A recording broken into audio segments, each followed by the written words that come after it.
Fletcher, Laura Logan, Steve Gillen, Linda Sinkowitz, many, many, many people, Bannon, everybody else. So be prepared for the largest, and it'll be at 1 o'clock Eastern time. So our first guest, we're lucky to have Colonel West on. He is a former retired Army Lieutenant Colonel, former member of Congress from Broward County, I think, chairman of the Dallas County Republican Party. So we're happy to have you, Colonel, and go ahead, you're on. Well, thanks for having me on, and give my regards to everyone down there in South Florida, Broward and Palm Beach County, where I had the honor of representing them in the United States House of Representatives. You know, one of the things that we have seen here in Dallas County, and Dallas County is one of the largest metroplexes in the United States of America, is that we have to have systems in place. We have to look and see, even though we are a blue county, there are no elected Republicans in county leadership here in Dallas County, Texas.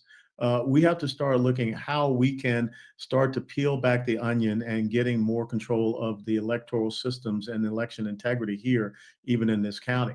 So what happened, some of the things that we have seen, the breakdown of a lot of these systems, failing of hashtag validation tests, e-poll books that were crashing. ES&S poll book system was banned from the state of Texas because of what happened last year.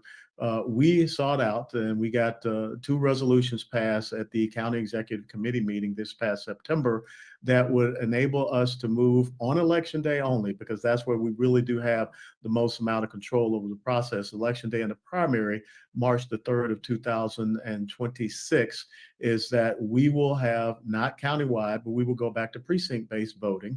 We will also enable ourselves to be separate from the Democrats, so that way we can have our election judges, alternate judges, clerks, ourselves. And then also we're looking at the hand-marked paper ballots. But the big thing that we want to try to do here is on election day, that primary election day, is to be able to hand count those ballots. Now, we're in the process of making sure we can raise the funds. We have a hand count task force team that has been doing Herculean efforts in doing that. And we have a decision point coming up because we have to sign a contract with the Dallas County administrator, elections administrator, for us to go forward. But we think we're on a good path to, without a doubt, definitely have precinct level based voting, and also having the hand-marked paper ballots, and also having our primary election day being separate from the Democrats. And I think it's so important that we start to do these things in these blue counties that are located in red states. Because the model, the blueprint of the left is to come into red states, take over the major urban population centers, and then, of course, affect, adversely so, our electoral process and procedures. When I was the state party chairman here in Texas, down in Harris County, which is Houston, the largest county here in the state of Texas, one of the largest in the United States of America, they were seeking to mail out over 1 million unsolicited mail-in ballots in the 2020 election. President Trump only won Texas in 2020 by 600,000 votes. What would have happened if we had, seen those mail-in ballots go out, mail-out ballots go out, as well as they want to have 24/7 voter drop boxes and things of this nature. So I think it's really important that we stand up using our election code and our election laws in our respective states, and let's start looking at how we can assert more control over the electoral election systems in some of these blue counties where we find ourselves. And now I'll turn it back over to you, Steve, if you have any questions. No, go ahead. Well, tell us, what's going on in Texas overall. You got about 5 more minutes to talk, so Mhm. bring out I have a whatever big you can. concern. One of the big concerns I have out here in Texas is that 2 years ago, 74% of the Republicans here in the state of Texas said that they wanted to have a separate primary, period. I mean, a separate closed primaries from the Democrats. Right now in Texas, we have an open primary, and that has some very adverse effects upon our election system here, because Republicans are finding themselves not being able to pick their own team. And so the Republican Party of Texas has said that they want to close the primary. 74% of Republicans here in the Lone Star State said they wanted to do so. But for whatever reason, we have a Texas Secretary of State that has gone to a DC-based law firm and is going to fight against the Republican Party of Texas and their desires and their aims and goals and objectives to close the primaries here. So that's completely a violation, as has been brought up in the lawsuit, of freedom of our association. So pay attention to that. I do not know why the Secretary of State, Jane Nelson, would employ a DC law firm to stand against Republicans who said they wanted their primaries closed. And I think that's another one of the big things we have to start looking at all across the United States of America, is let's start making sure that we're picking our team on that. That's what a primary is all about. And let's make sure that we have the best possible electoral systems that enable us to pick that team. So we've had, a lot of talk on Texas about illegal aliens and Mhm. coming through. Tell us how they're getting the legal aliens off the voter rolls and what's going on really in the south end where Yeah. the border was open for so long. Well, one of the good things is we saw 12 or 14 border counties that voted for President Trump in the last election. But the most important thing is you have to have voter registration roll review almost monthly to ensure that we do not have these illegal immigrants that are on the voter registration rolls. And one of the things that some of the astute members of our Dallas County Republican Party have done, they've been mailing out postcards to some of these addresses, because this is open source information, the voter registration roll list. They've been mailing out cards, and they get some of these cards to come back, and that's what we call ghost voters. So I would implore people to make sure that you have voter registration roll review that is done consistently. And like I said, just see if you can get a hold, definitely at your precinct level, of the voter registration roll, and start mailing out some postcards and see if they come back to you. So you as a former colonel and a lot of veterans, why aren't we getting more veterans to step up and work with precinct strategy, election integrity? Because I work with General Flynn and he's tried to get his people, and always you've tried to get people. Why are the veterans stepping aside and not helping? Well, I cannot understand that, because for me, the oath that I took on 31 July 1982 to support and defend the Constitution does not have a statute of limitations. And that's one of the things. I'm part of an organization that is seeking to get more veterans out as poll watchers, poll workers, and even to run for office, like we saw last night in a special election in Tennessee with a former West Point graduate and Army officer. So I think it's important, not just with the veterans, but if you talk to Ted Nugent, he will tell you that he's very disappointed with hunters and also gun owners are not, prevalent voters. But when you look at the left and what they're trying to do, we need to make sure that we have good, strong representation and electoral support from our veteran communities, from our 2A communities, and also from those basic hunting communities. We got to get back to folks, respecting and honoring our Constitution. So as a former congressman, what was it, about 10 years ago you were Congress, 12 or a Yeah, it's little about more? 12 or 13. Right. So what's the difference between when you were in Congress and what's going on now? Well, back then you still had something that was called a blue dog Democrat. Now they're extinct.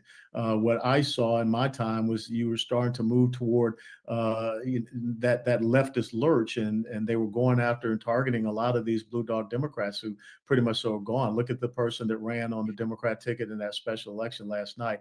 So I think that right now, let's maybe see this country less as a Republican and Democrat, and see it more about two different philosophies of governance, constitutional conservatism, which is really classical liberalism, as opposed to Marxist ideologies, being socialism, communism, leftism.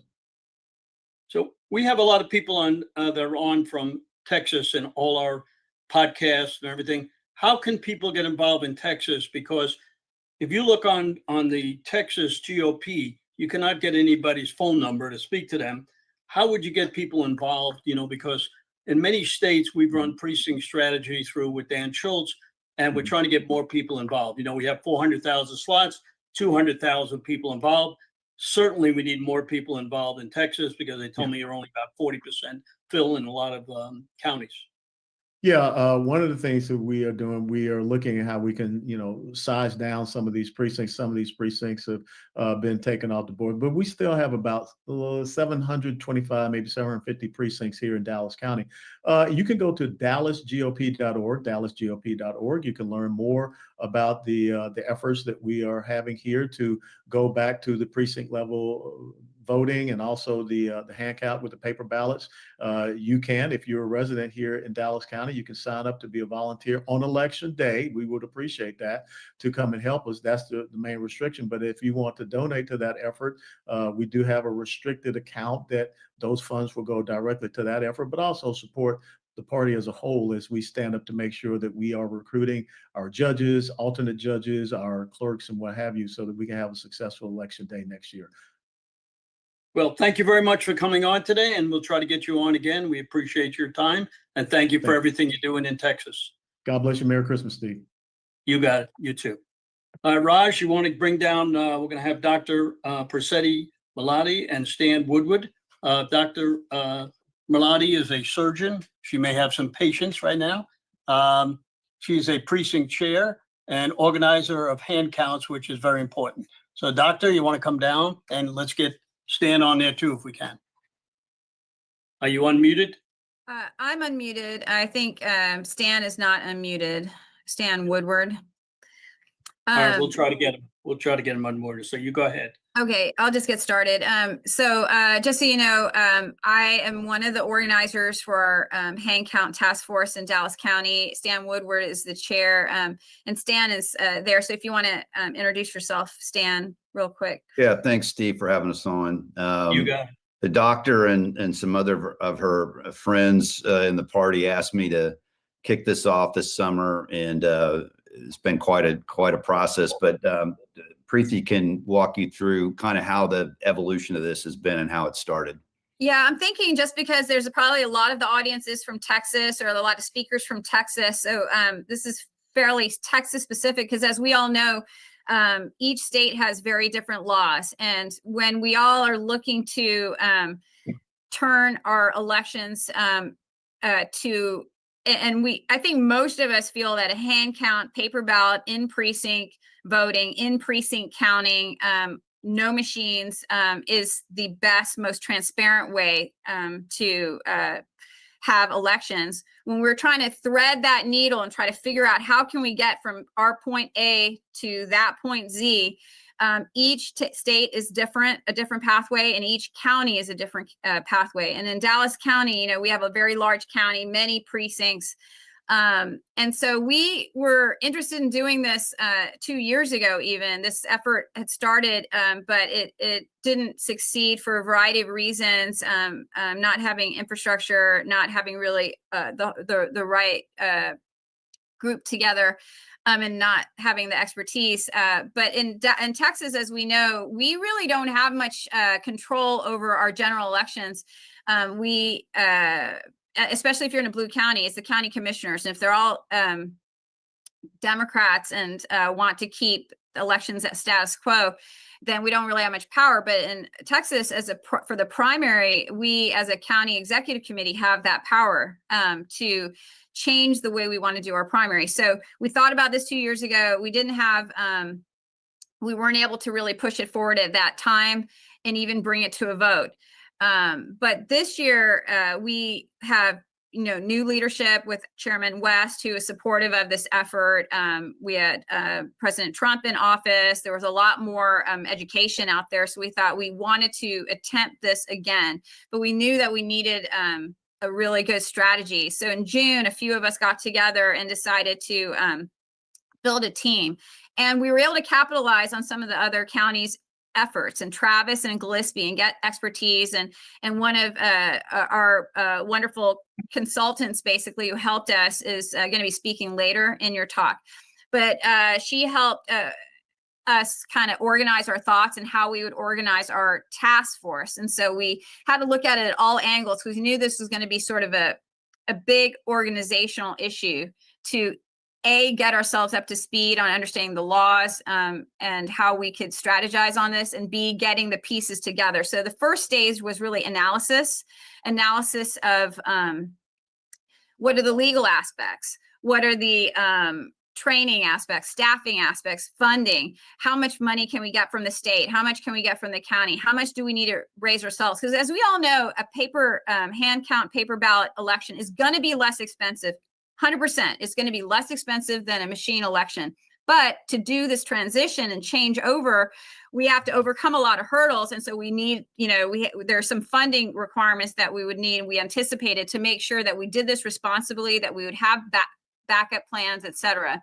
So we went through a process of creating a task force of 38 people. We looked at all these aspects, organized. We early on started communicating with the SOS, early on started communicating with the county elections department so that that we can get those lines of communication, get our questions answered.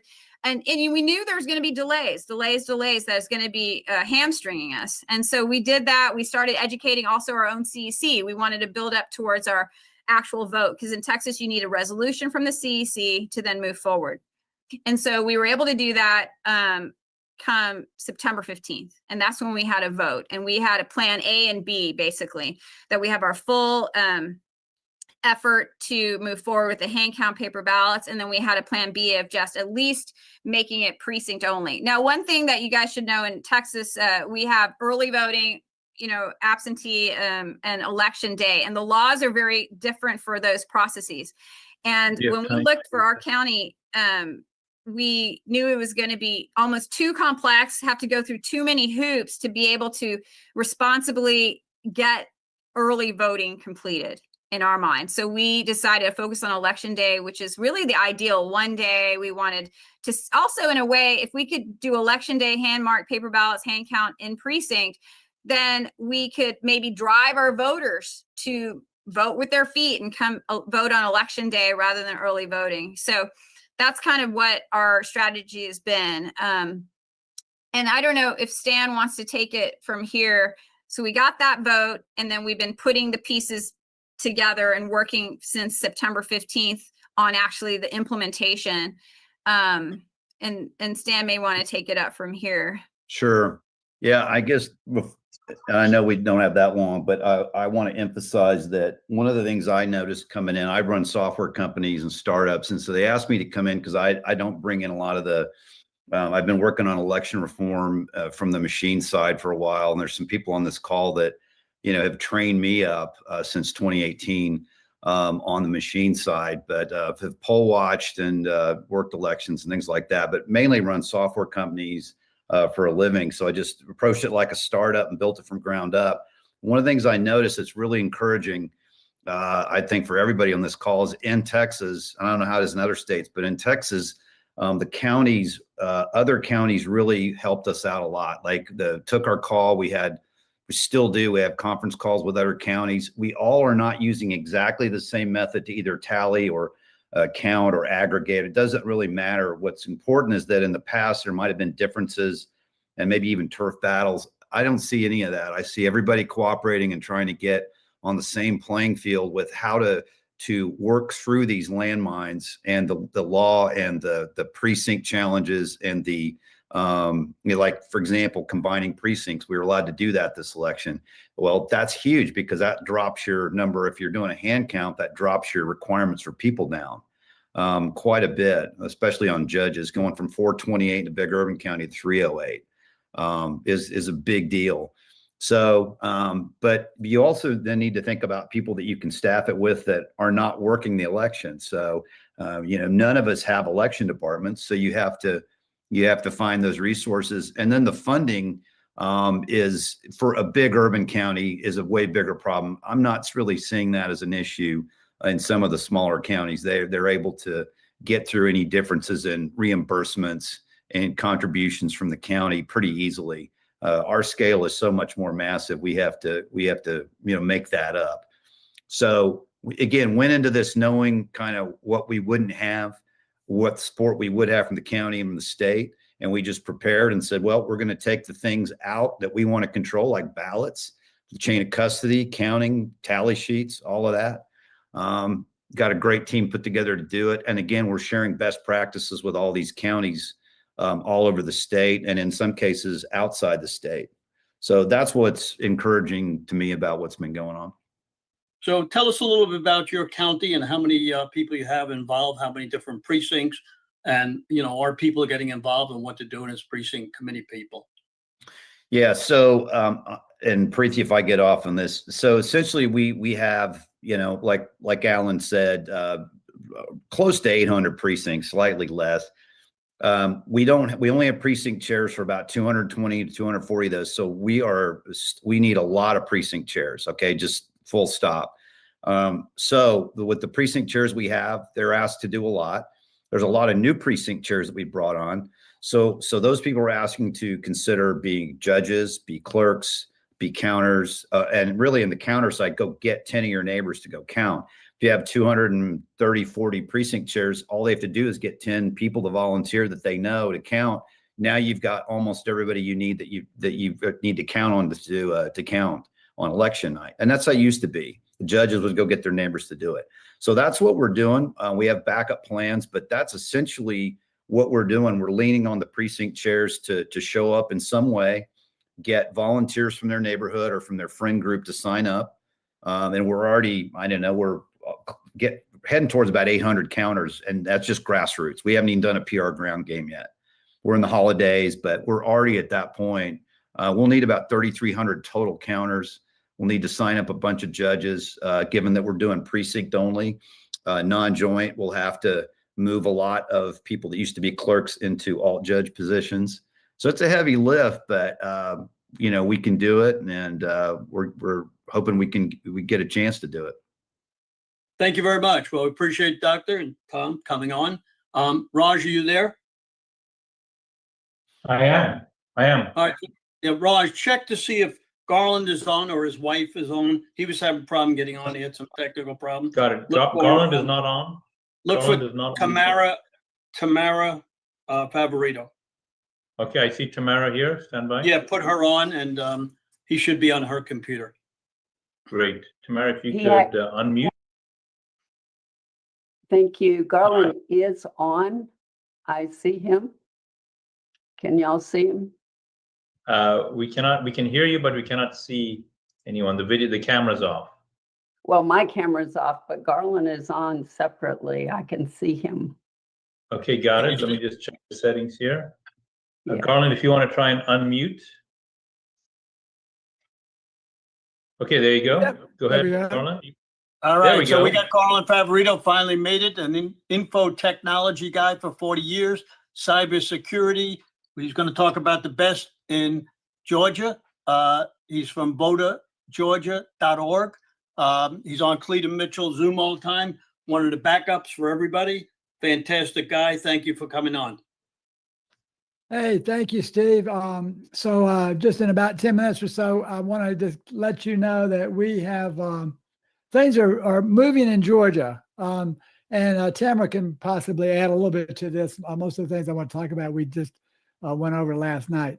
I just want to quickly mention that the momentum is shifting here and not only in Georgia, but also nationally. President Trump, as y'all know, had posted about the Dominion Smartmatic Venezuelan and Cartel de la Sol's connections.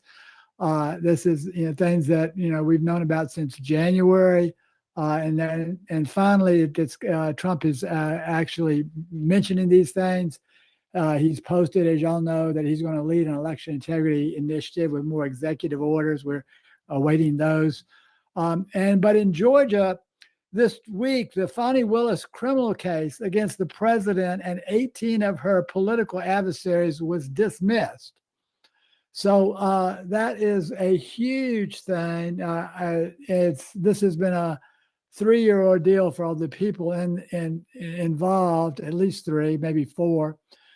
Fani Willis went to the Fulton County Board and said that she wanted to reduce the murder case backlog in Georgia and needed an extra $5 million a year. She turned around and spent that money to indict 18 of her political adversaries.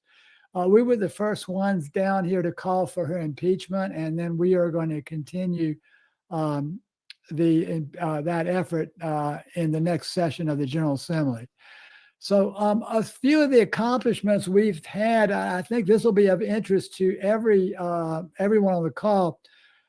We have filed a petition with the Election Assistance Commission to vacate Dominion Democracy Suite's 5.5A certification. the system was never legitimately certified because it does not meet the password protection requirements that date all the way back to 1985, and nor does it meet the encryption key module standards that date all the way back to 1994. So the system in 2019 was certified based on the 2005 voluntary voting system guidelines. And those guidelines were based on 1985 and 1994 standards. So that it could not meet in 2019 when it was certified. And it still does not meet today, and there's no plan for it ever to meet them. So we have filed that with the EAC. They have agreed to look into it, but they're not going to move fast enough for us. So we're probably going to take this into federal court in the next few days. We also, you probably have heard that the DOJ has intervened on the Fulton County ballot case, or they have at least are interested now. We've been trying to get the ballots for Fulton County for, I guess it's been 5 years now. You would think that they would have just simply turned them over and said, here, look, there was nothing wrong. We conducted a legitimate election.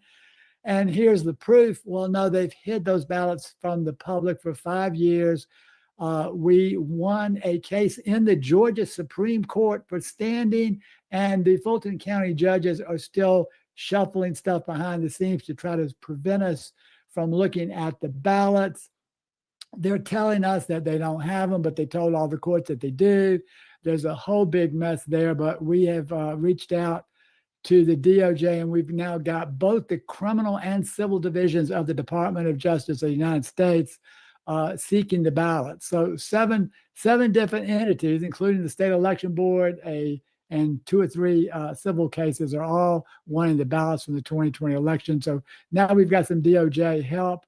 And then the voting system, we've made voting system security recommendations to the House Election Study Committee about what we have to do to secure the elections here in Georgia. That's an 80-page document. It's on our voterga.org studies tab. That is all underway. And hopefully when we get all this stuff, we can maybe start looking at solving this national election security crisis that we are under. So that's a quick update, Steve. I'm not sure how I'm running on time. Yeah, you got about 5 more minutes, so you can keep going. Okay. Well, the other thing that a lot of us have been working on, we're waiting on the. We're hoping that President Trump will declare a national election emergency in 2026. We have prepared procedures. A lot of folks on this call have worked on these for months, but we call them the safe steps, securing accurate federal elections with safe, transparent election procedures, to try to do the things that President Trump wants. No voting machines, no archaic voter rolls with ineligible registrations, no mail-in voting. That can easily be accomplished with a change with a designated deliverer instead of putting ballots in the mail. So those are a few things that we want to mention. And in addition, Tamara might want to add a couple of points here, but we probably ought to mention Tina Peters. She is still in prison. I don't really quite fully understand why she cannot be put in a federal witness protection program. But I think everybody on this call probably knows that Tina was unprecedented. It was she was convicted and imprisoned for 9 years. Has no criminal record, has her case under appeal, and is for victimless crimes of all related to observing a Dominion voting system upgrade. That is, I think, unprecedented in American history for someone to receive that kind of harsh punishment. It's really, really unprecedented and unheard of, and it's disgusting. I know everybody was called sick of it, but I think we were asked to call the White House switchboard number, which I believe, Tamara, do you have that number handy? I know that we've got that somewhere. Let me see. I think I've got it right here. It's 202-456-1414. Maybe we could get that in the chat. I'll try to get it if somebody else doesn't. And just to call, and we've left the messages on the Attorney General hotline. We've left them on the White House hotline. And now I think the last strategy that Juan and some of the folks wanted is to just tie up the switchboard until we get Tina out.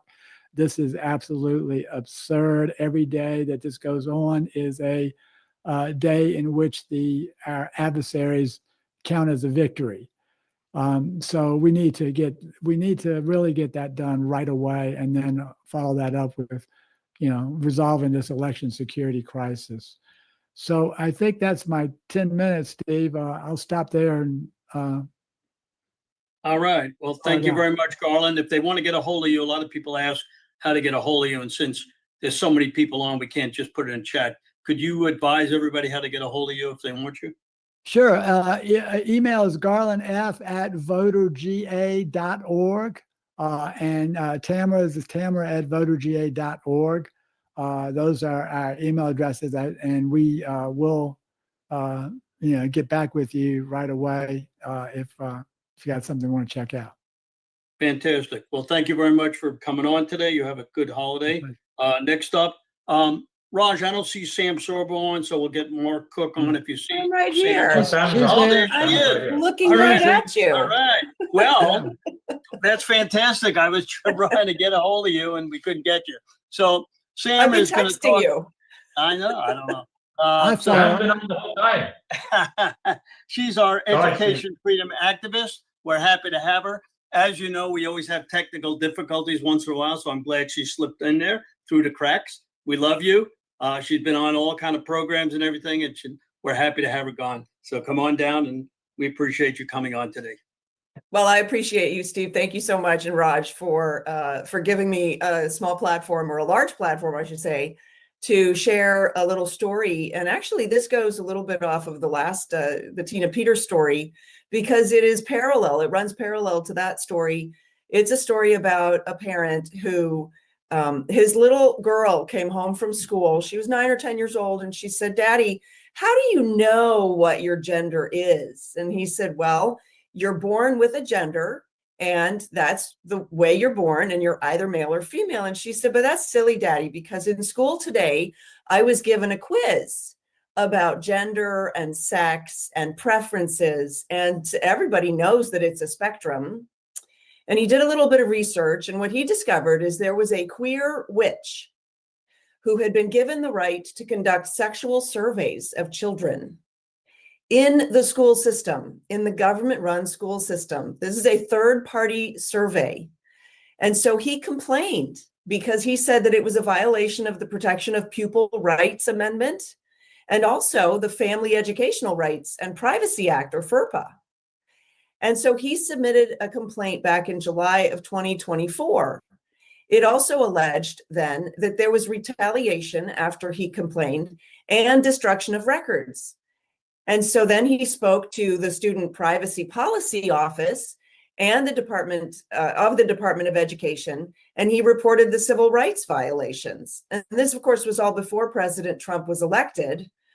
But the person that he spoke to, who was supposed to then report the civil rights violations to the Office of Civil Rights, was required to do that. He never reported it.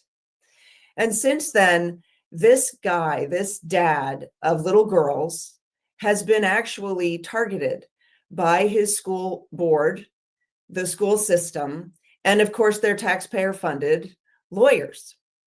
And he himself is a lawyer. They've threatened his job to the point where he needed to change jobs. He got another job, and they marched right down to that new law firm and threatened them with withdrawing any school board or any school official business from that law firm if he wasn't fired. And he is still undergoing this kind of retaliatory actions because he complained about a survey, a sex survey that never should have taken place in the public school. And so at Parents Demanding Justice Alliance, which is an organization that I co-founded to help fight for the rights of these parents, we represent over 60 parents who have been accosted in similar fashion to this. Some of them were objecting to the masks. Some of them were just speaking about the various things that do happen in the schools that are inappropriate. We're all very familiar, I'm sure, with the case of the Virginia man who actually was arrested at a school board meeting because he objected to them having transferred the young boy who claimed to be a girl, who then sexually violated this man's daughter in a bathroom. And then that young man was transferred to another school without any advisory about the fact that he had accosted and attacked, I should say raped a little girl. And so these things are happening. We're seeing more and more. And my organization is fighting for these parents. Now, I will tell you, I'll just give you a quick update. We have spoken with the Department of Justice. We've spoken with the Weaponization Working Group. We've spoken with the Department of Education. We've spoken with the Department of Domestic Policy in the West Wing. We've spoken with, Kash Patel's office and Tulsi Gabbard's office even, and many of the places in DC. And I'll be perfectly honest with you, we're getting quite discouraged because it seems we're not getting any traction. We did have a hearing that was scheduled with the Department of Justice, with Pam Bondi's office. And then, of course, the Democrats shut down the government. And between you and me, they won on that. So, and I see here that somebody's asking what this has to do with election integrity. It's a good question. Basically, the idea that Tina Peters goes to jail for standing up for election integrity, this is right alongside the same lines as that. We need to restore law and order. It's actually bigger than election integrity in a sense. And yes, election integrity is absolutely crucial, because if we don't have safe and fair elections, we don't have a country. But honestly, if we don't have rule of law, we don't have a country either. So, I wanted to bring you guys all up to date on that. I would ask you very kindly to sign our People's Tribune Council letter to the president. This is a letter that we've drafted to ask for the president's intervention in these cases. There are a lot of cases like this where, because I would say even because he drafted these executive orders and he said, you guys are going to stop doing this, they've actually doubled down and they're doing it more. And that's what we're discovering. So now not only are they going after the parents, they're doxing, they're going after the children now. They're accosting the children in their places of business, or, you know, where they're working their part-time jobs or whatever. We've seen this a number of times now. And so we've drafted a letter. I'm here to ask you to please go to samsorbo.com. It's the header. It's just a link that you click on and you can sign this. Basically, it's a letter. So you're signing on as a signee of the letter that's going to go to the president. It will be published throughout. And we're just trying to get something done for the people of the United States of America, frankly. You know, the Weaponization Working Group was enacted specifically for this. And yet then they took Ed Martin and they put him on Comey's mortgage fraud, which made absolutely no sense to me. Beside that, of course, I'm an education freedom advocate. I certainly advocate for children not to go to school because, frankly, schools are now so abusive. You have no control as parents. And so if you want any information on home education, also my website, samsorbo.com. And I can type that in the chat right now, and then I will close with that. I want to thank you very much. We need to protect our parents because they protect our children. Oh, thank you for throwing my website up there. I appreciate it. Well, thank you, Sam. I know you do election integrity. You get, your son is working one of the candidates. You're on TV. Your husband is on TV, great actor. You always help us whenever we need it, and we certainly appreciate it. So even though people, say, why is this an election integrity? You do everything, and we're happy to have you on today, and hopefully people will go to your website. We have millions of people on this today. We try to bring a little bit of precinct strategy, a little bit of education on. So thank you very much for coming on. Thank you. Raj, I'll turn it over to you. God bless. Thank you. And Sam, if you could put the link to the actual call to action on your website, that would be great as well. Put that in the chat. Raj, we got a few minutes, so talk about Oh, you're Defend muted. Florida, what you guys are doing, et cetera, and then put up that little, explain to everybody that why we put up a little commercial now and then. Yeah, so thank you guys for, again, you're about to see an important message. The reason why I say it's an important message is this call that you're part of. Thank you first of all for being on this call. You're in the Zoom audience. What you may or may not know is Steve's team has acquired and built a network of podcasters, and they are restreaming this particular event on their channels. This is not limited to the United States. It's actually in many countries overseas. But all of this takes a huge amount of money and effort and time. And so what we want to do, we're very grateful for the participation of Steve's boss, his son, who is the CEO of his company. And he has a product here that we'd really like you to take a look at. So I'm going to share the screen.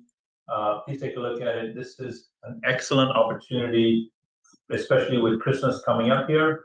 Talk about a fantastic gift that will not just be something that you can give to people in your life, but is going to turn around back and help fund this program here that you're looking at. And I'm going to bring this on screen here. The product is called One Thrive, and it says Command Your Life. Take a look.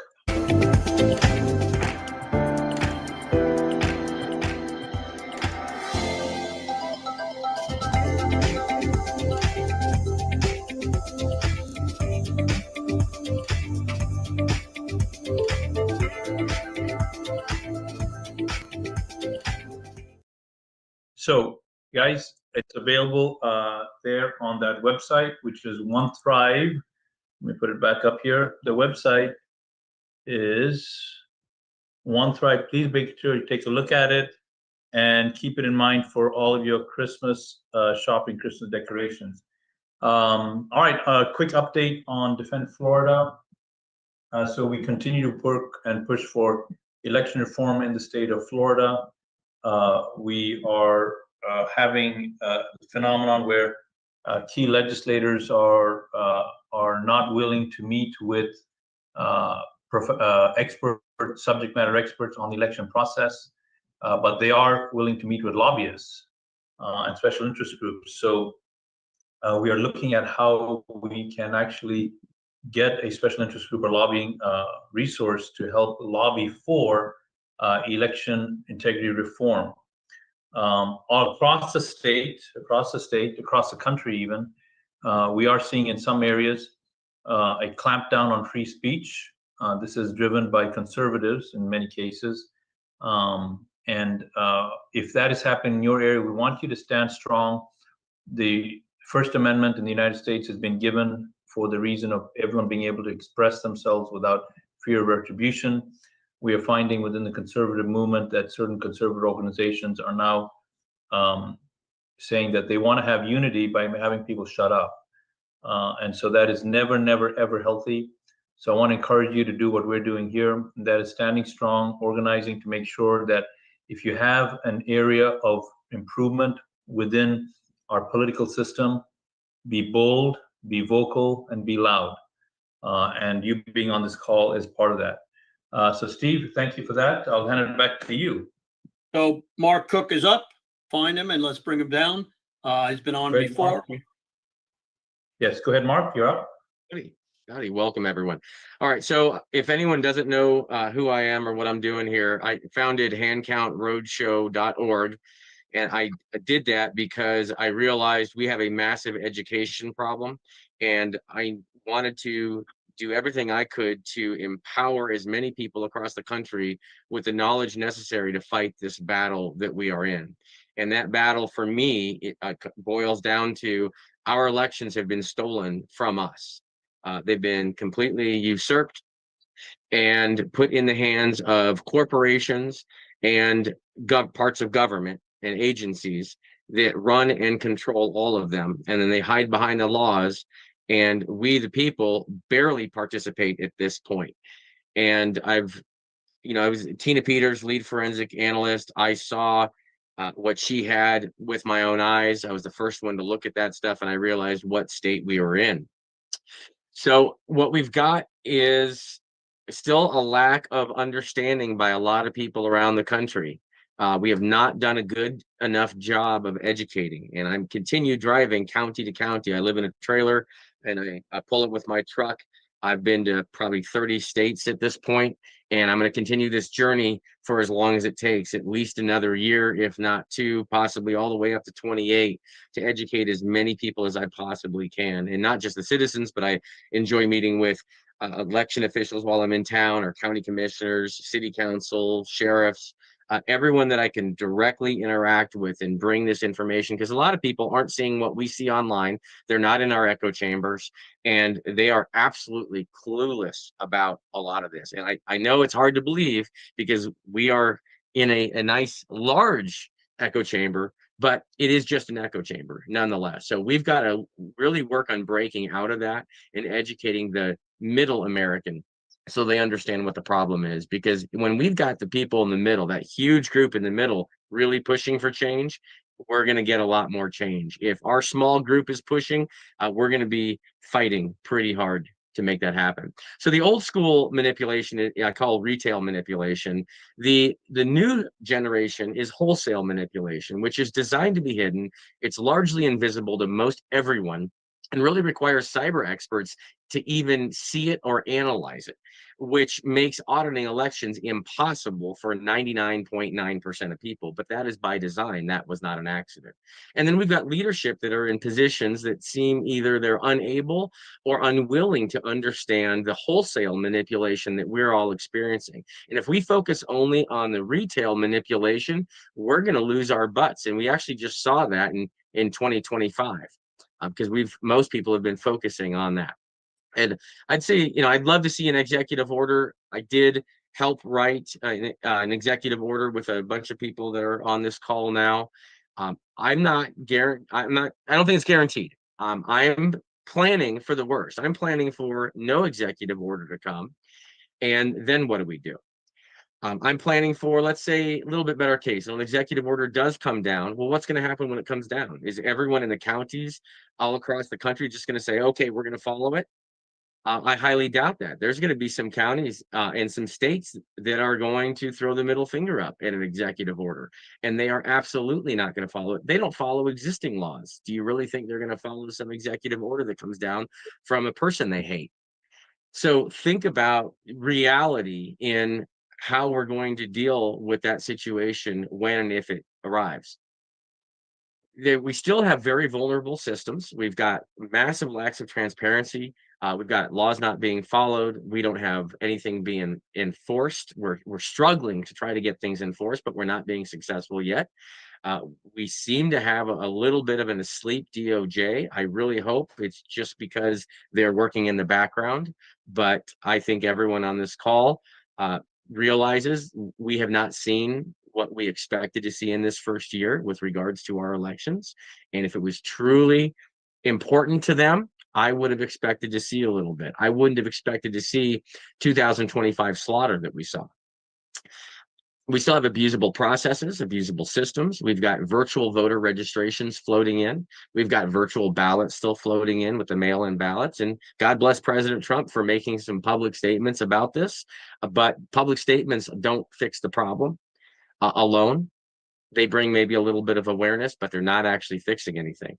The voter rolls, yes, they're being cleaned. That's great, but they're not being fixed at the root cause of what allowed the bad entries to get in there in the first place. So this voter roll poisoning, we have no way to stop it from happening. So we spend a lot of time cleaning them.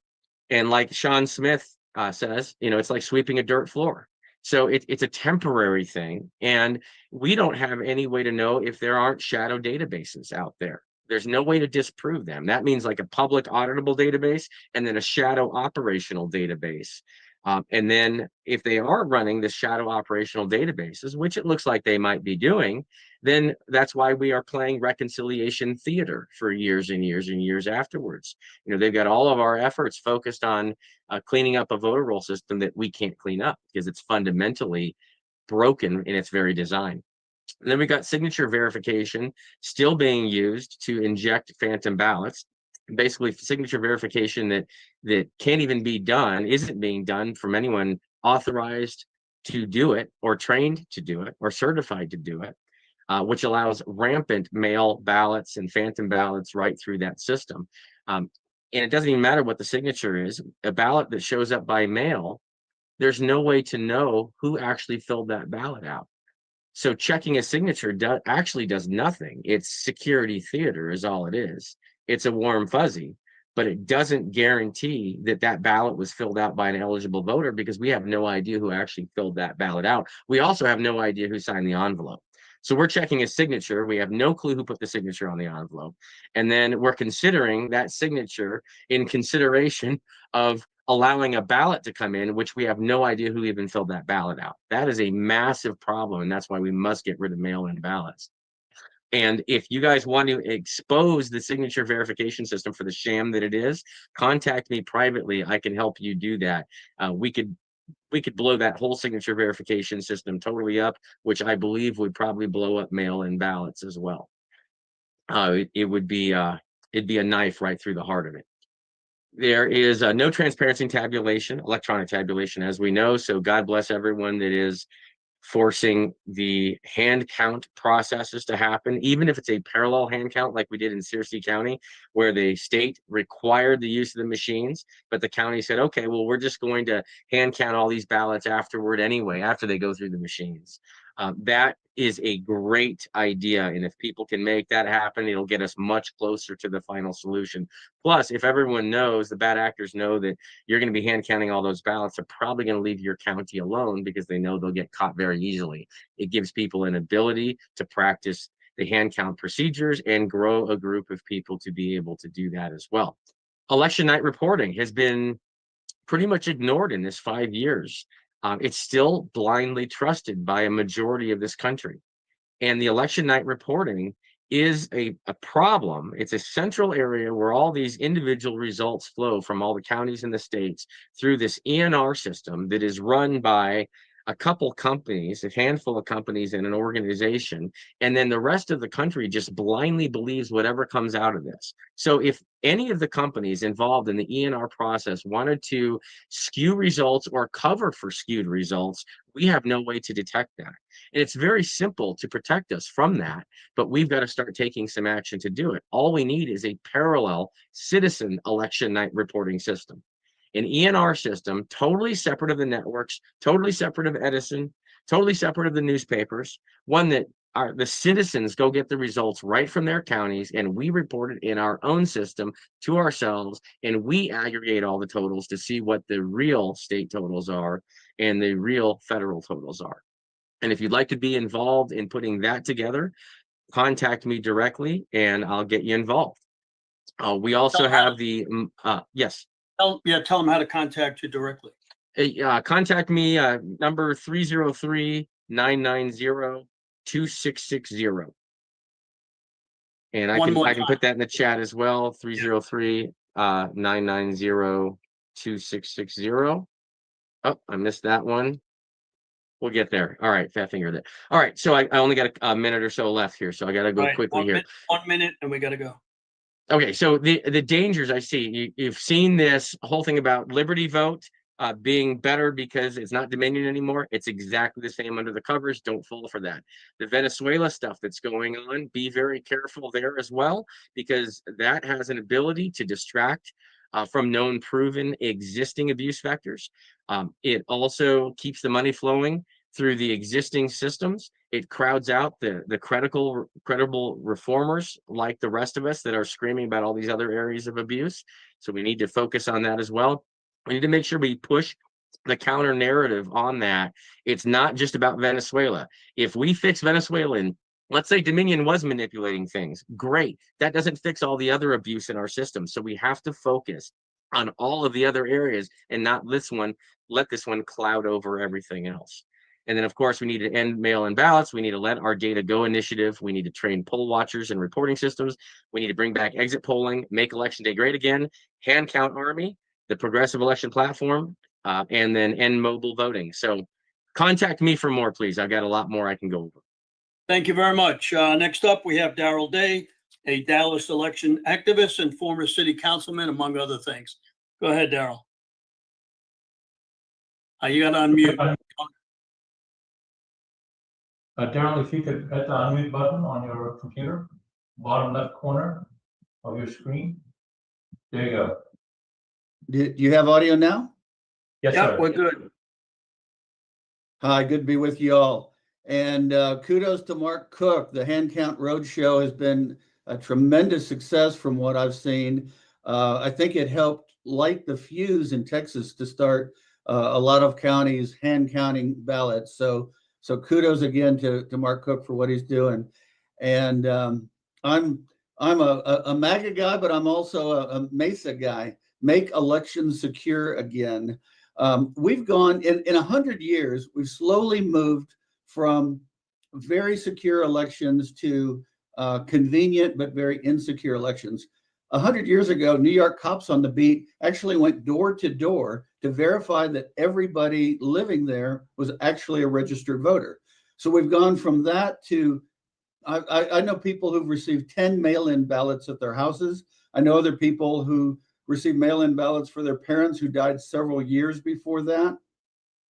And then the machines, there's a man who programs voting machines, and he told me that he could program a machine to give you virtually any result that you want. So that's the extent of the problem. I've seen the pendulum start slowly swinging back toward more secure elections, but obviously we've got a long, long way to go. And we've got to make it a nonpartisan effort, I think, to start with. There are Democrats, I think, moderate Democrats, who probably support the effort for secure elections, because I've seen races where the moderate Democrats maybe got screwed by the skullduggery behind the machines. So, and there was an effort in Texas for petitions from both sides. It was a nonpartisan effort. MyVoteCountsInTexas.com was the petition drive. I think they got over 200,000 petitions. And again, from Republicans and Democrats, from people saying they demand secure elections. They want safer elections. And I think a lot of people around the country slowly, grudgingly have come to realize that we have a problem, but now we've got to take the next step, which is to show them a solution. One of the efforts in Dallas, and Colonel West and Stan and Dr. Malati talked about this earlier, was implementing hand-counted ballots in Dallas, which will be the largest municipal area doing hand-counted ballots. And the system they used, they brought the precinct chairs in to try it out. And if you can play bingo, you can use this system. It's very, very simple. Almost everybody who went through the training, and they actually sat down and counted sample ballots as part of the training, and they all said, wow, this is foolproof. This would be hard to mess up. And this is so much easier than I thought. So if people think it's really, really complicated, they just need to sit down and go through one of these trainings, and they'll see how very simple, like I said, if you can play bingo, you can do this. Secondly is the expense. I mean, a number 2 pencil is quite a bit cheaper than a $30,000 voting machine. So we've, along with making things supposedly more convenient, we've also made things more expensive, and we've got to start moving the needle back in the other direction toward maybe a little less convenient, but more secure, and we've got to do that. For example, Germany and Canada now have outlawed the voting machines. Why haven't we done that? I mean, we pioneered self-government. Now we need to pioneer secure elections. We have to codify the act that President Trump signed back in March. The name of it was Preserving and Protecting the Integrity of American Elections. It was a pretty comprehensive executive order. So far, Congress hasn't done anything to codify any of the measures in that executive order. They're all common sense measures. They will all work to make our elections more secure. A lot of people around the country are clamoring for more secure elections.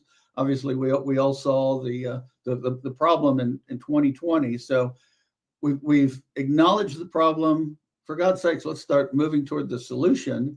And I encourage everybody to read President Trump's executive order from March 25th and see the steps that he talks about in there.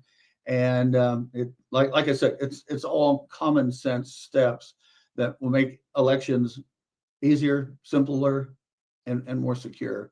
The machines now, I don't know. I don't know about you all, but I don't read barcode. So I can get the printout of my vote or the ballot when I vote. But if I don't read barcode, I don't know what it's actually telling the machine. So yes, hand counted ballots.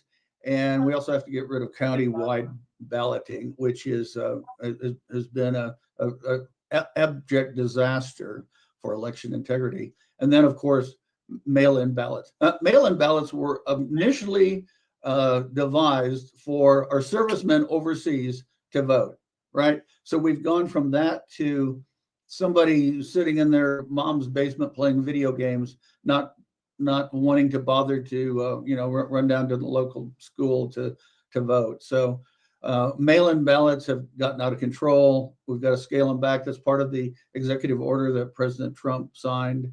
And we've got to get rid of the mail-in ballots. It's just been a disaster. It's been a disaster. So we have to move aggressively toward more secure elections. And then I think the final piece is aggressively going after voting cheats.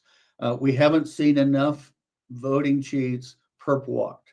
We need an aggressive enforcement at the state level, at the county levels, at the federal level, to get people who cheat in elections, especially the large systematic vote harvesting that we've seen, that we saw in 2020. Anybody who saw the movie, I think it was 2000 Mules, if I recall, know that, vote harvesting was a thing, was abused, and I don't know why we haven't more aggressively gone after voting cheats. Now I know it's sometimes it's hard to prove, but we've got to invest the time and resources into going after voter fraud. Americans demand safe elections. And I talked earlier about trying to make it a bipartisan effort. Would love to see Democrats joining Republicans in trying to clean up the process. I know I sound like Pollyanna saying that, but we can't have it where Republicans are pushing for safe elections and Democrats are fighting us.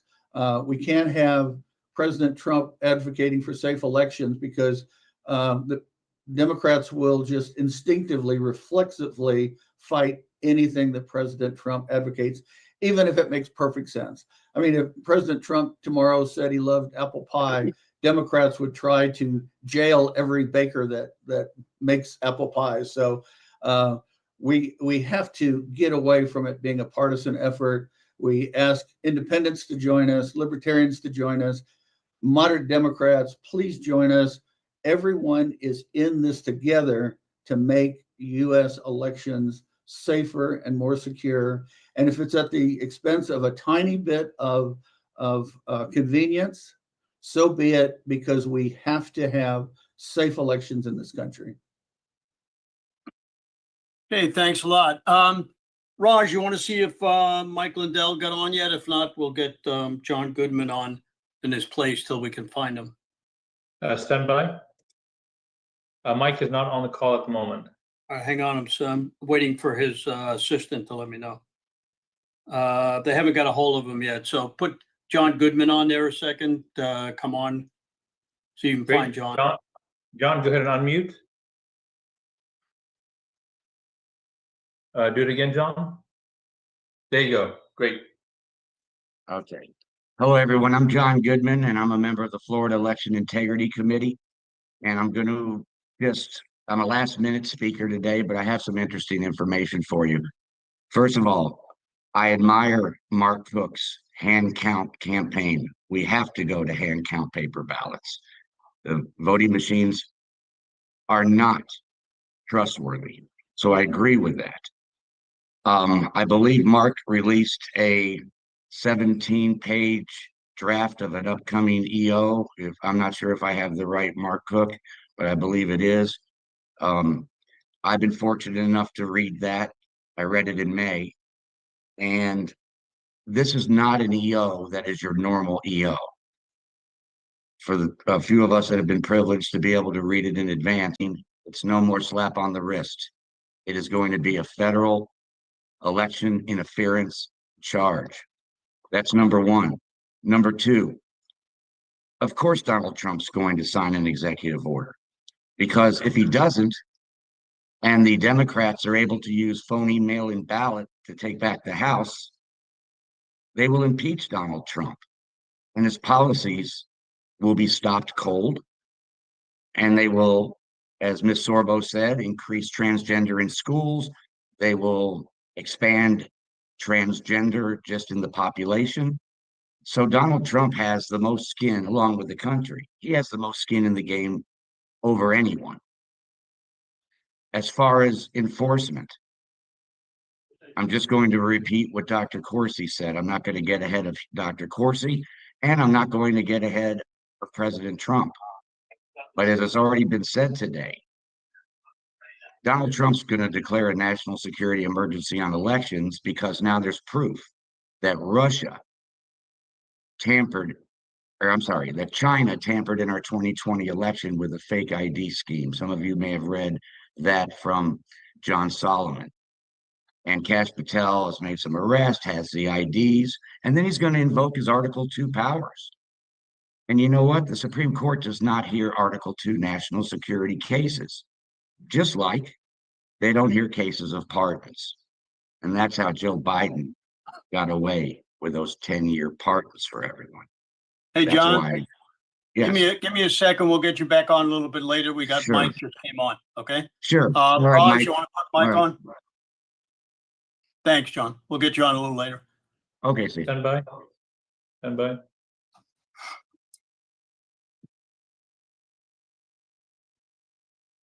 Hi, Mike, go ahead and unmute if you would, please. Mike Lindell, please unmute. Hello, can you hear me? We Yes, can. sir. You're looking good for an All old right. guy. You guys, I'm very sorry. My phone is blowing up. You might have seen it out there. The Star and Tribune put a thing out that I'm running for Minnesota governor. It's all over the news right now, but I wanted to get on here and tell you guys the truth. I said about 2.5 months ago that I was 90-some% going to run, and we got up to the point this week where my campaign manager, he said, Mike, I have to go file this because of other things that have to be done. We have to be proactive. But next Tuesday or next Thursday, I'm doing a national press release from My Pillow headquarters, My Pillow factory, which we were going to talk about how My Pillow with Arctic Frost, we were doing a press conference then, but now we're going to combine it with the announcement of the governor one way or another. See, that's many, they just keep calling me. What the Star and Tribune did and what they've all done is they said, because I filed that, they're saying Mike Lindell filed and everyone's going, he's running. And you guys, I'll tell you right now, I'm 99% going to do it, wink, wink. But we've got to, there's two things that have to go down first. One is, it's a personal thing. The other one is one more logistic thing. But the bottom line is we were running out of track where at least we had to file that committee. So it's not all bad that it's out there in the news. It's not going to hurt, but I wanted to, I just wanted to let you all know that because you're going to see that today and wonder why I didn't bring it up. But anyway, that's why I was late getting on. But I want to tell you and one of the things too, there's a couple things. By running, I have access to the source code in the Minnesota machines immediately, by the way, everybody. So in the voting machine. So this is, would be a little added bonus when it, and the other thing I wanted to get on, I want to tell you guys with the successes in Texas, you might have all read the president's truth that he put out 2 days ago, or maybe it was yesterday morning, about Dallas County. And I called him and we talked about it. I said, sir, you have all these counties in Texas, including huge Dallas County, which will set a precedent. They'd all voted out the machines and voted in paper for the upcoming primaries here. Dallas County will set an example for the whole country, and that it can be done with a big county. I did get a message from them 20 minutes ago. They needed to raise, I believe it was $500,000 to do this and get enough volunteers. I think they got the volunteers. They're 150,000 short at Dallas County. I've got calls with them. And hopefully they can get that this week because they're getting pressure by obviously every entity under the sun, the Uniparty, the media, everything's attacking them now that they know that they're going to do it. And it went kind of nationwide because of the president's great truth he put out. But I'll tell you, when he did that, another county in Texas, I think it was Kern or something like that, they were voting that night. They're basically voting whether they were going to withdraw it. And these people held the line and they were courageous because of the president's tweet. And I see some things coming here. Thanks for mentioning Dallas County. I told the president is so on board. This is his number one priority. He's told me straight out, and he's told the country, he did last week. He said, hey, our elections, we've got to get to paper ballots, hand counted. And then he puts in his little sale pitch. They're 10 times cheaper, all this other stuff. You guys, he knows that if this election, these midterms, if it's stolen, it's over. Everything will be in vain. All the fights we've all been doing, everything we've done up to this point, but it's great that he's on board. And you even seen Elon Musk put out, I think it was 3 days ago, he throws it out every once in a while. Hey, we can't use computers. We've got to go to paper ballots, hand counted. It's so important. And I believe he's seen a lot of the stuff. I think he even seen it last spring when I turned everything into the government book this thick, 2 inches thick of all the stuff we've had for the last 4.5 years of discovered. But Elon, if you remember a year ago last summer, he said, elections are no place for machines. They got to go. Someone put in the chat. So they do still need some volunteers too. You guys, let's get them. We got to get the word out. We get one shot at this. Dallas County will set a precedence and a prototype for the whole country. And having our president just keep putting out, I told him, so we've got to keep magnifying our efforts. And he knows that. And he's doing everything he can from the top down of all the stuff that's coming out in the news and or out of the DOJ and everything. Which brings up too, I want to tell you guys, and in the old days, you'd be banned for this there, Steve, what I'm about to say. Let's talk about the couple lawsuits that are still remaining out there. The Smartmatic one, where the judge in Minnesota ruled against MyPillow and myself without even going to jury trial, that MyPillow and I defamed them. And you don't let me go to jury trial, I get to go to jury. So they decide how much I owe and if it was malicious.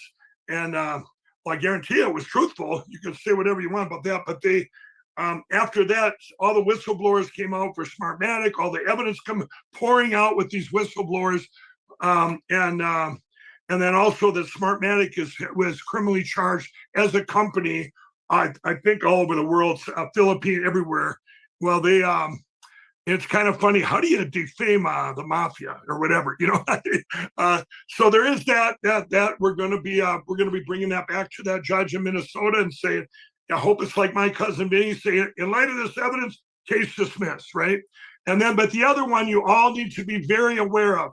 This is really important that you all know this.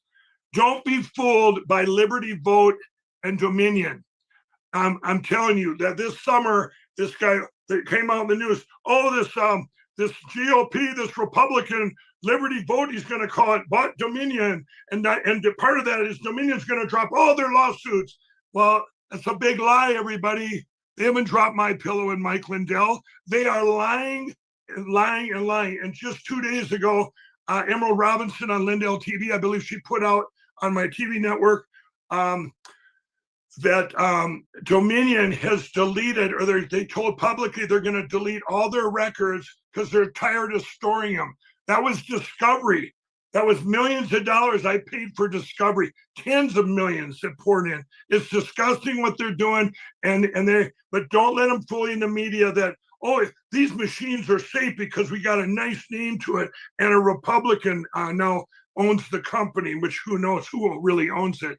And it was kind of funny because Jasmine Crockett or Crocker, whatever her name is, down in 2 weeks ago said a mega bought Dominion. Now Donald Trump's going to steal the elections.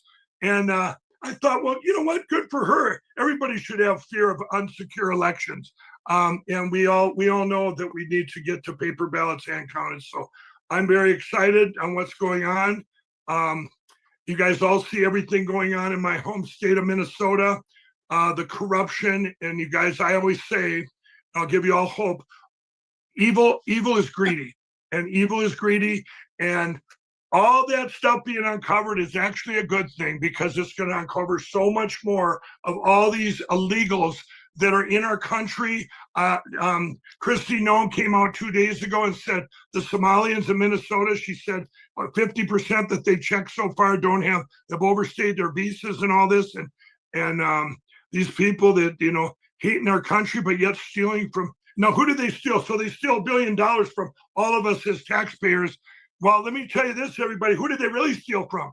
They stole from the people that were supposed to get that help, which was downtown Minneapolis. There's your blacks and Hispanics. There's people where me used to, you know, I used to be an addict and live down there. And it's just, I look at this, the same thing when I went to Chicago for the DNC convention, and we pulled Lindell TV. We pulled all went all over to Chicago and talked to blacks and Hispanics alike and said, what's your biggest concern for the upcoming election and who are you voting for? And everyone we talked to was switching to Donald Trump, even though some didn't like him for one reason, everybody, the illegals were taking all their resources, not just handouts from a government, but they were taking their treatment centers. When they would go in to get help, they go, I'm sorry, we're full. We got a bunch of illegals here that, or they're going to their hotels.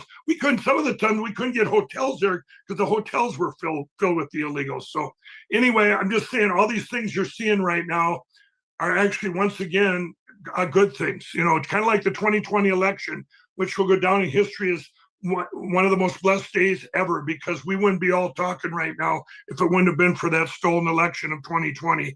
And then, you know, everything that's come out of that from your great work, Steve, and everyone on this call. And we wouldn't be here.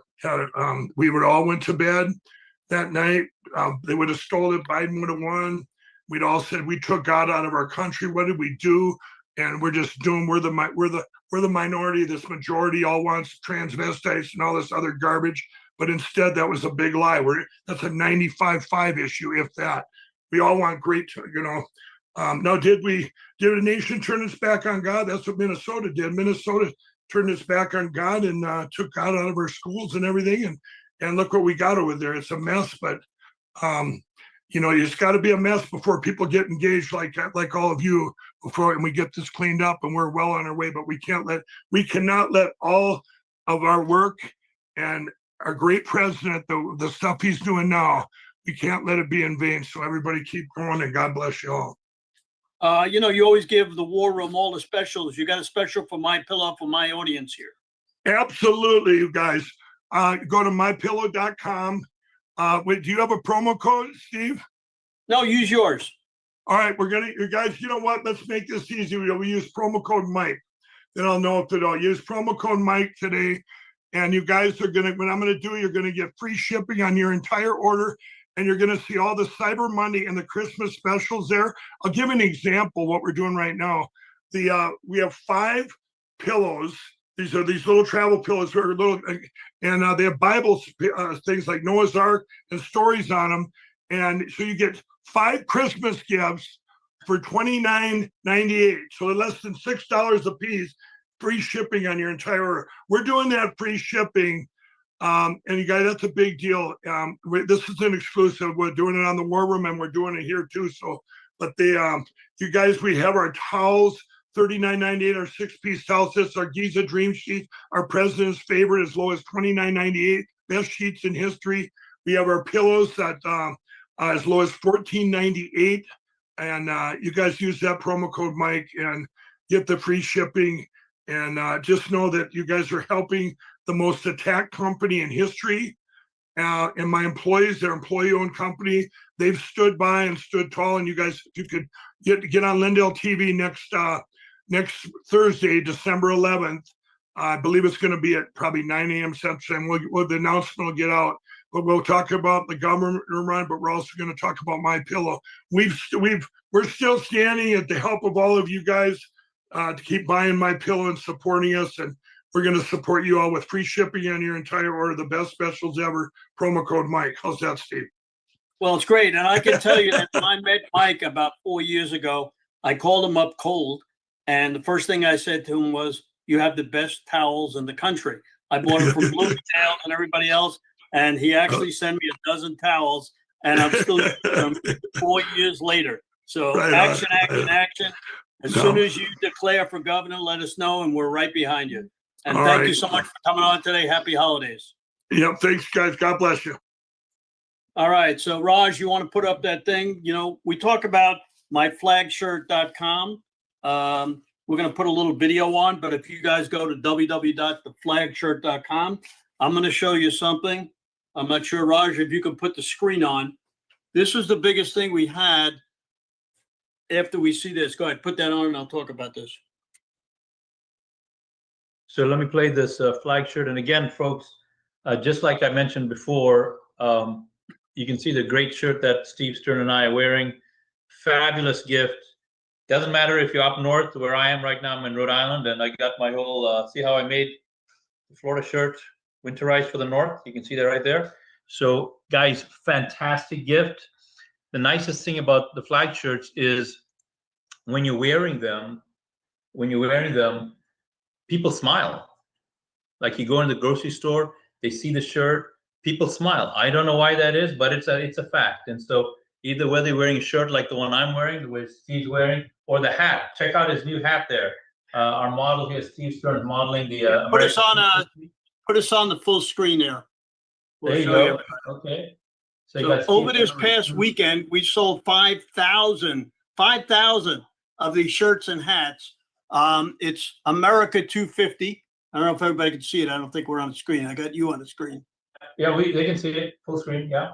All right. So can you see that? USA 250. And we have 20, 30 little shirts. USA 250. A great gift. We're going to do our Flag Day event, which Raj and I do every year. But this year we're going to do the 250, June 14th, the United States 250. And I'm proud to say that I'm going to be in business 72 years. I gave most of the business to my son. And if everybody could get a flag shirt for Christmas, that would make me very happy. So play that little video. It cost us thousands of dollars to put this on. We have 9 computers streaming this all over the world, actually. General Flynn told me he had 4 people come to him at a thing, one of his conferences, and said, we've heard this in different countries all around the country. So we want to thank everybody who's streaming it. We'll talk about it a little bit later. Go ahead and show that. And here you go. Here's the shirt. What defines the American spirit? Preserving life, liberty, and pursuing happiness. Caring for the nation we call home and its people. As patriots, it's our duty to drive the entrepreneurial spirit, pushing hard, reaching for success, sharing patriotism, because the American way of life is for all to live. The Flag Shirt, where freedom reigns. So 72 years of doing business with the Flag Shirt and other things that we do. We've been very successful and we give it back. I'm spending 12 hours a day on patriotism. In the background today, Steve Bannon said, one of the greatest guys. We appreciate everything you do with the grassroots. I'm on the phone continuously with everybody all over the country. I want to thank everybody who has come to me and also thank me for what I'm doing, but also to let me know they appreciated the fact that we keep doing this. Also, I had a back operation, as many know, and a lot of people texted me, emailed me, but I'm doing great. Had one of the best surgeons. All I can tell you is be careful when you get any of your family in the hospital. You better be there 24/7 because the hospital can kill you. So thank you, everybody, for coming on. Our next guest is going to be Dr. Jerome Corsi, who's going to tell you some great facts. You see him over there, Raj?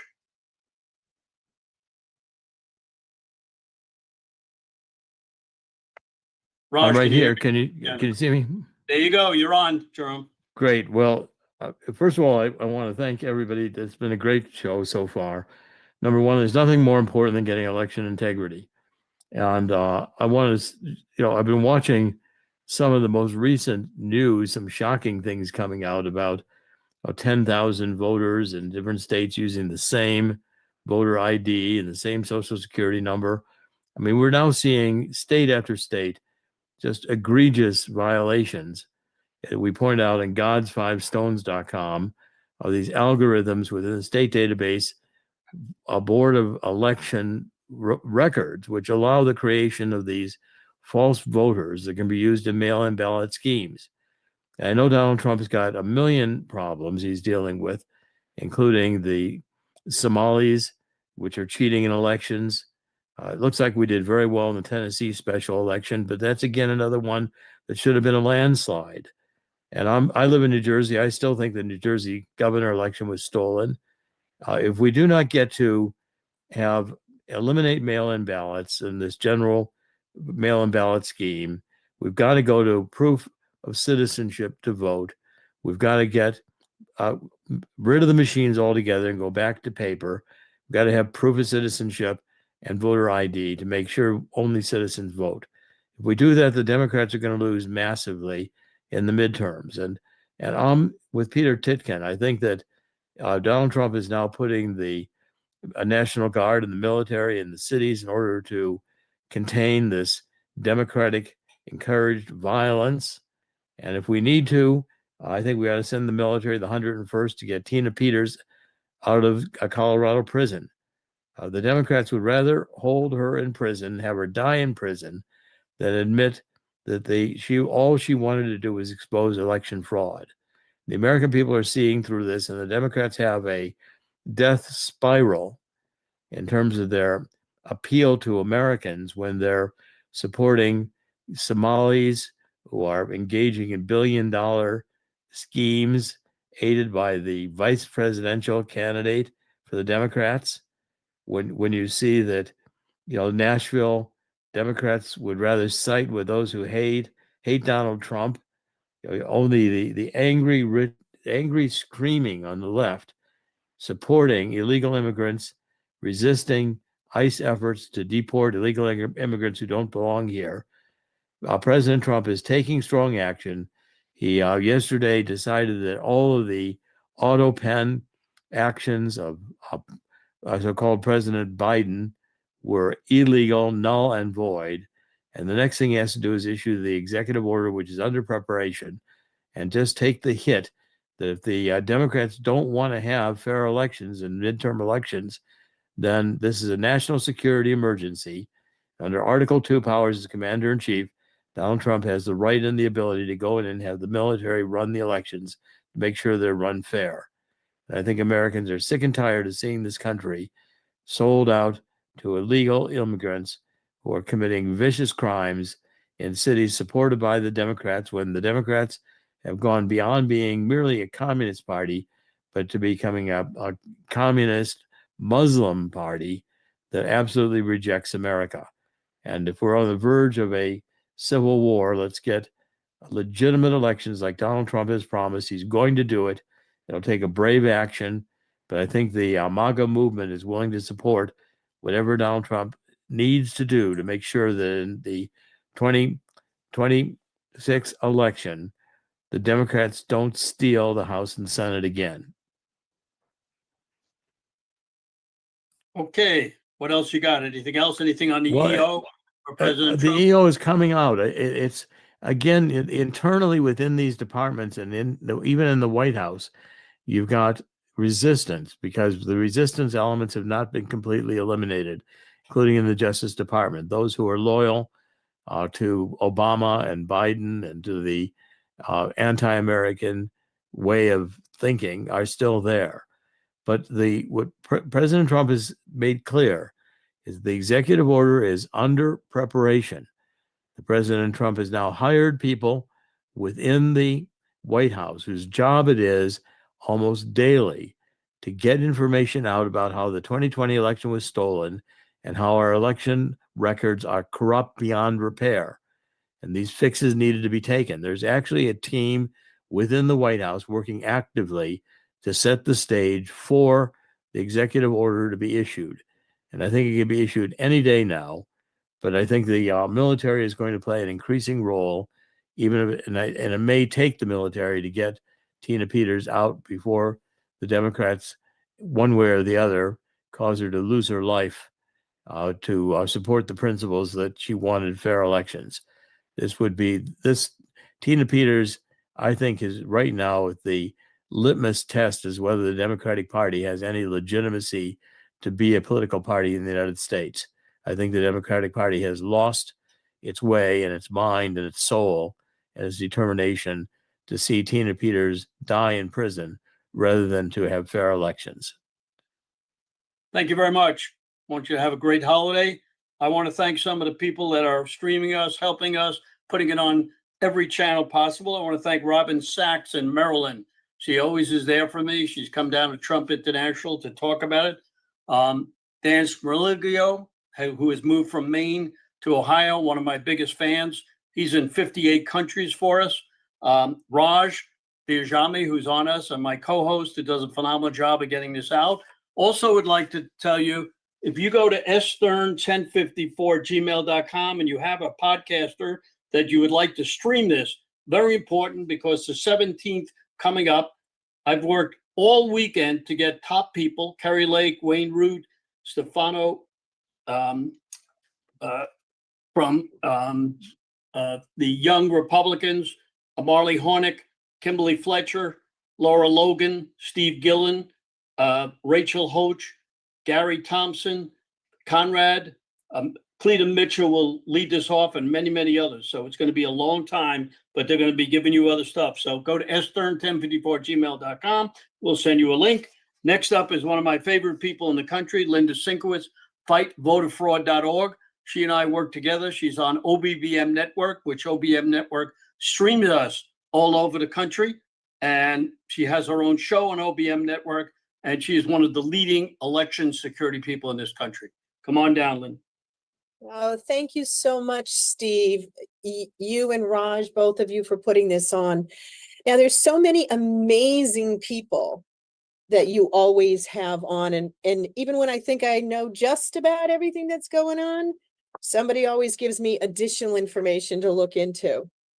So first of all, I wanted to let people know our organization, Fight Voter Fraud, we have actually been somewhat quiet this past year. That means letting people know what we're doing, and it's because we have been doing so much. We have been doing an incredible amount of stuff, gone back and forth to DC. I can't tell you who we've been meeting with and what we've been doing, but we are seeing results. We will be able to talk about it probably early spring, but we're very excited about the stuff that we've done. Now, one of the other focuses that we plan on doing for 2026 has to do with getting the average person involved.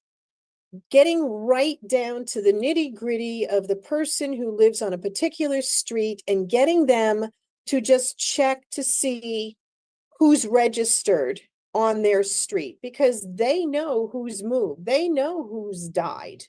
We really need to get down to that level. And what we're going to be doing is putting together a video, which probably mid-January we'll have available for everybody to see. And we're also always looking for other suggestions and ideas. Again, we've continued to get double voters, go after the double voters, get the deceased voters off the voter rolls, because it's amazing how many of them are still voting. They're dead. They don't need to be on the inactive list because they're not coming back unless they're a Democrat. Well, anyway, we're not going to go there for that stuff. So another thing, I wanted to give some people some hope on something that I never thought would actually happen. I had a meeting yesterday that was literally 7 years. I have waited for this meeting, and that meeting was with the Secretary of State here in Connecticut. Now, it's very interesting how I was actually able to get the meeting, because, we've been adversaries, not only with the present Secretary of State, but also the previous one. And about a month ago, I actually sent an email that said in the title, Olive Branch Outreach.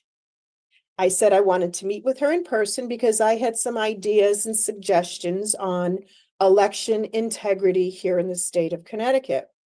She actually responded 15 minutes later. I'll admit that, there was a little sarcasm in there, but she would be more than happy to meet with me. So we had the meeting yesterday, and this is what I did. I put together 15 points where we have issues where we need to have laws changed here in Connecticut to do with the elections.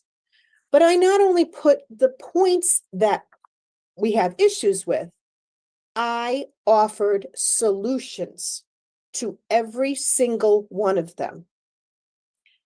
Much to my surprise, she actually agreed with more than 90% of what I brought forward. She said she was aware of issues and a whole bunch of other things. She's changed. I've changed. And at this point, with a few of the laws, we've agreed to work together. Now, I live in Connecticut, the communist state. I mean, diehard Democrats run our state.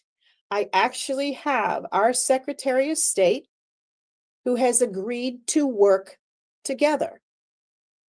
I never, ever would have imagined that could happen, but it did. And I really think a few of the reasons why I got the meeting was the fact that I wanted to make sure that letting her know I'm not going after her right now. We really need to talk. And the other thing about this, think about this with your own Secretary of State, or if there's issues, it's their job. It reflects on them when they're being investigated. And geez, somehow Connecticut's being investigated. I wonder how that happened. Anyway, so I was really happy to see that. So there is actually hope, even with the Democrat secretaries of state. Obviously I will be very cautious moving forward. She did say she had heard all kinds of horrible things about me. And I told her when I got there, I am not the person that you think I am. All I want is one vote for one legal voter, not only here in Connecticut, but across the country. That's all I want. I don't care what party anybody's from. That's what we need to have as our goal. So I would absolutely say it was an incredibly successful meeting. And yes, we did disagree on a few things. One of the things that I did not approach, and if someone's thinking of doing it the way that I did it, don't go for the big guns. Don't go for, the paper ballots. Don't go for the drop boxes. Don't go the absentee ballots. Go for the peripheral. It'll get you in the door, which is what this has done for us. And the 15 points in its entirety, I will have on next week's show under our vote notes in its entirety, because I am just really pleased. There is a way. Now, I know someone earlier had mentioned something about how do you talk to the Democrats that have just gone over the edge. And believe me, with my family, just so you know, on Thanksgiving, I had socialist, communists, and far left liberals at Thanksgiving. I was so well behaved. And I found that this works. You just smile, you listen, and you just say, I don't want to talk politics. Let's not talk politics. The only thing I did say is I believe in following the law. I believe in following the law. So one of the other things that I realized is we really have to treat Democrats like you would someone who is mentally ill. You don't yell at them. You stay calm. You listen. You smile. You nod their head, let them get it out. And then when you don't fall for their bait, they're the ones that go off the deep end, and they're the ones that get the red face and can't stand it, because that's how we need to do it, one-on-one, and literally treat them like you would someone who is mentally ill. Because quite honestly, they are. I saw Trump derangement syndrome this past November election in my town of Middletown, Connecticut at Snow School. I had never seen anything like it. It's like you had to walk these people off the edge. All I was doing was holding the signs and saying, please, thank you for voting, and please consider this one and this one. And they'd go off the edge. And I'm like, this is a local election. You know this guy. And they just can't get out of their own way. But again, staying calm, and saying, hey, listen, you can vote for however you want. Just remember, this is local. This is what's important. So I really did see a lot of what all of you are seeing out there as far as the Trump derangement syndrome, which again, when people are mentally ill, and they are, and I love how Senator Kennedy calls them the Looney Tunes, because they are over the edge. We can work through this. What you need to do is on a one-on-one basis, and again, stay calm, because we are going to straighten out all the election stuff. Every single one of you and what you're working on, Mark Cook, your fabulous stuff that you do, everything, Dr. Corsi and everyone, we can all do this together, and it's going to happen. And one of the most important things I think we have right now is we have Steve Stern and Raj, who put on this program to bring like-minded people together and get the information out there. So again, thank you so much for listening to me, and thank you, Raj and Steve. You're quite welcome. And I want to say that Linda Sinkowitz shares. What does that mean? That means when you're looking for somebody, she helps you. This is what we have to have around the country, because I've called a lot of people to get Eric Trump on our Trump International. Over 100 people who said they were going to help and didn't do it. So one of the things is that if everybody helps each other around the country, we will do a lot better. And I have to say, please go to OBBM Network and watch Linda's program, because she cares about this country. I've been working with her for 4 years now, and she never says no. So thank you so much, Linda. Our next guest, Elizabeth Barron, who's going to talk about in Texas, hand counting, which is going to become very important because we're going to get rid of the machines. And I got to tell you, you're going to want to hear on December 17th from Andy Thompson in Nevada, who is going to bring you one of the most important things. And how did I get him? Through Linda Sinkowitz. Thank you, Linda. All right. You want to unmute? Elizabeth. I am, aren't I? All right. Am I? Welcome. Am I? Well, Yep, thank you're you. on. Thank you for having me on. I'm usually one who tries to stay way behind the scenes, but since Dallas is hot topic, I decided I probably ought to talk about the hand count method that they're using, which is ECHO, and it is a hand count method that I developed starting in 2023. and it kind of links in with what Linda just said. I happen to be sitting next to the Director of Elections for the Secretary of State of Texas. And I said, I have some ideas about how we could improve hand counting. The current method and the method in Texas at the time was quite, it was quite easy to make mistakes.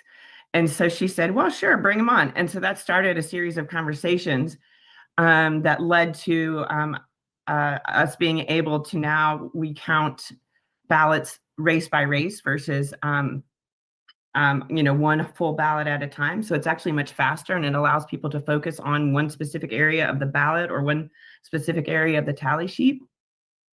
And then we changed the way the approved tally sheet looks for Texas. Now it has numbered boxes that helps people stay on track.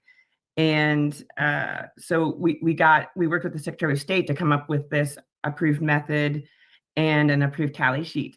And now Dallas is going to be using this method for the hand count that they're planning. And I've been working with them since end of the spring or so to help get them ready, because after I created the method, we immediately implemented it in Travis County to do a pilot with the mail-in ballots for the 2024 primary. And so there were a lot of lessons learned from that, and I'm trying to help Dallas avoid some of the pitfalls and stuff that we encountered. And I have a short presentation on what it actually is, if that's what you think your audience would be interested in. Sure, go ahead. Sure. Okay.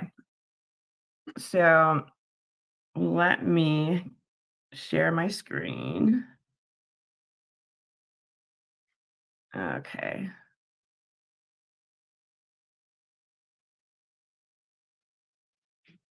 Do you see a presentation? Don't see anything yet. Nope. Okay, you're good. I'm good. Okay. Okay. So this will be super short. Don't worry, I'm not going to subject you to full training or so, but basically this shows what the tally sheet now looks like. Before we had to do hash marks and count up the hash marks to know where we were in the count. And here each candidate has a row with numbered boxes, and we do batches of 25 or 50, just depending on how many races you have on your ballot and how long you want to ask your hand counters to sit and focus at a given point in time. But the picture you see there is the picture of our hand count that we did for mail-in ballots in Travis County, which is Austin, Texas, in 2024. And we used teams of 2 because we also had cameras above each of those stations. So we recorded everything they were doing. So you could, which was phenomenal, because you could go back and, if a candidate had even thought about contesting an election, they could have gone back and just watched the video instead of paying $60,000 to ask for a recount. And so that was really beneficial. However, it does add cost and complexity. So for Dallas's hand count, they're not going to do cameras this time around. But if you could design it the way you would ideally want to do it, it would have cameras, and you would be scanning all your ballots before you count them. But that's just a little intro to that. And so just to tell you a little bit about ECHO, we count one race at a time and across all ballots in a batch instead of going up and down the ballot, which makes it easier not to get off your line and accidentally mismark. The numbered boxes make it really easy for users to keep track of where they are, and actually even poll watchers and such to say, oh yeah, they've just called for this candidate and I've seen they're marking the next box for this candidate. It's quite clear to see even if you're standing behind them. And then with ECHO, we design multiple checkpoints for accuracy, which I'll show you in just a second. And the other important thing about ECHO is that we can run it with team sizes from like 2 to 5 people. So it's kind of flexible on your county situation. And so this is just the core essence of ECHO, how a count works. And basically, we always have a caller, and we always have a verifier, and we always have an echo. And so the caller points at the ballot where the candidate that they're calling. The verifier is going to look where they're pointing and make sure that what's being called is actually what's on the ballot. And then our echoer will say, echo what was called, and then followed by the number of the next available box for that candidate. And so it comes out as the callers pointing at the candidate, they're saying Janet. The echo will say Janet and 6 because they're about to mark the 6th box for Janet, which means the 6th vote for Janet. And then the other tallier will immediately know if they're tracking with the echo, because if they're marking box 7 for Janet, they're like, oops, we've made a mistake. We'll stop right here.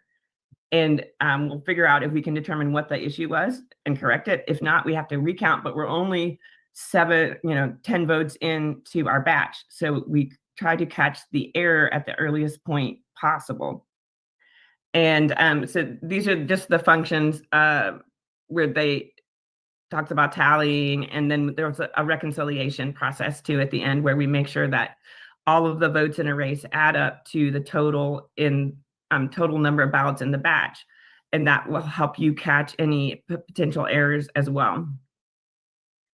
And so Echo has a slash and circle kind of tally marking process, and we use slashes in one direction to mark a tally.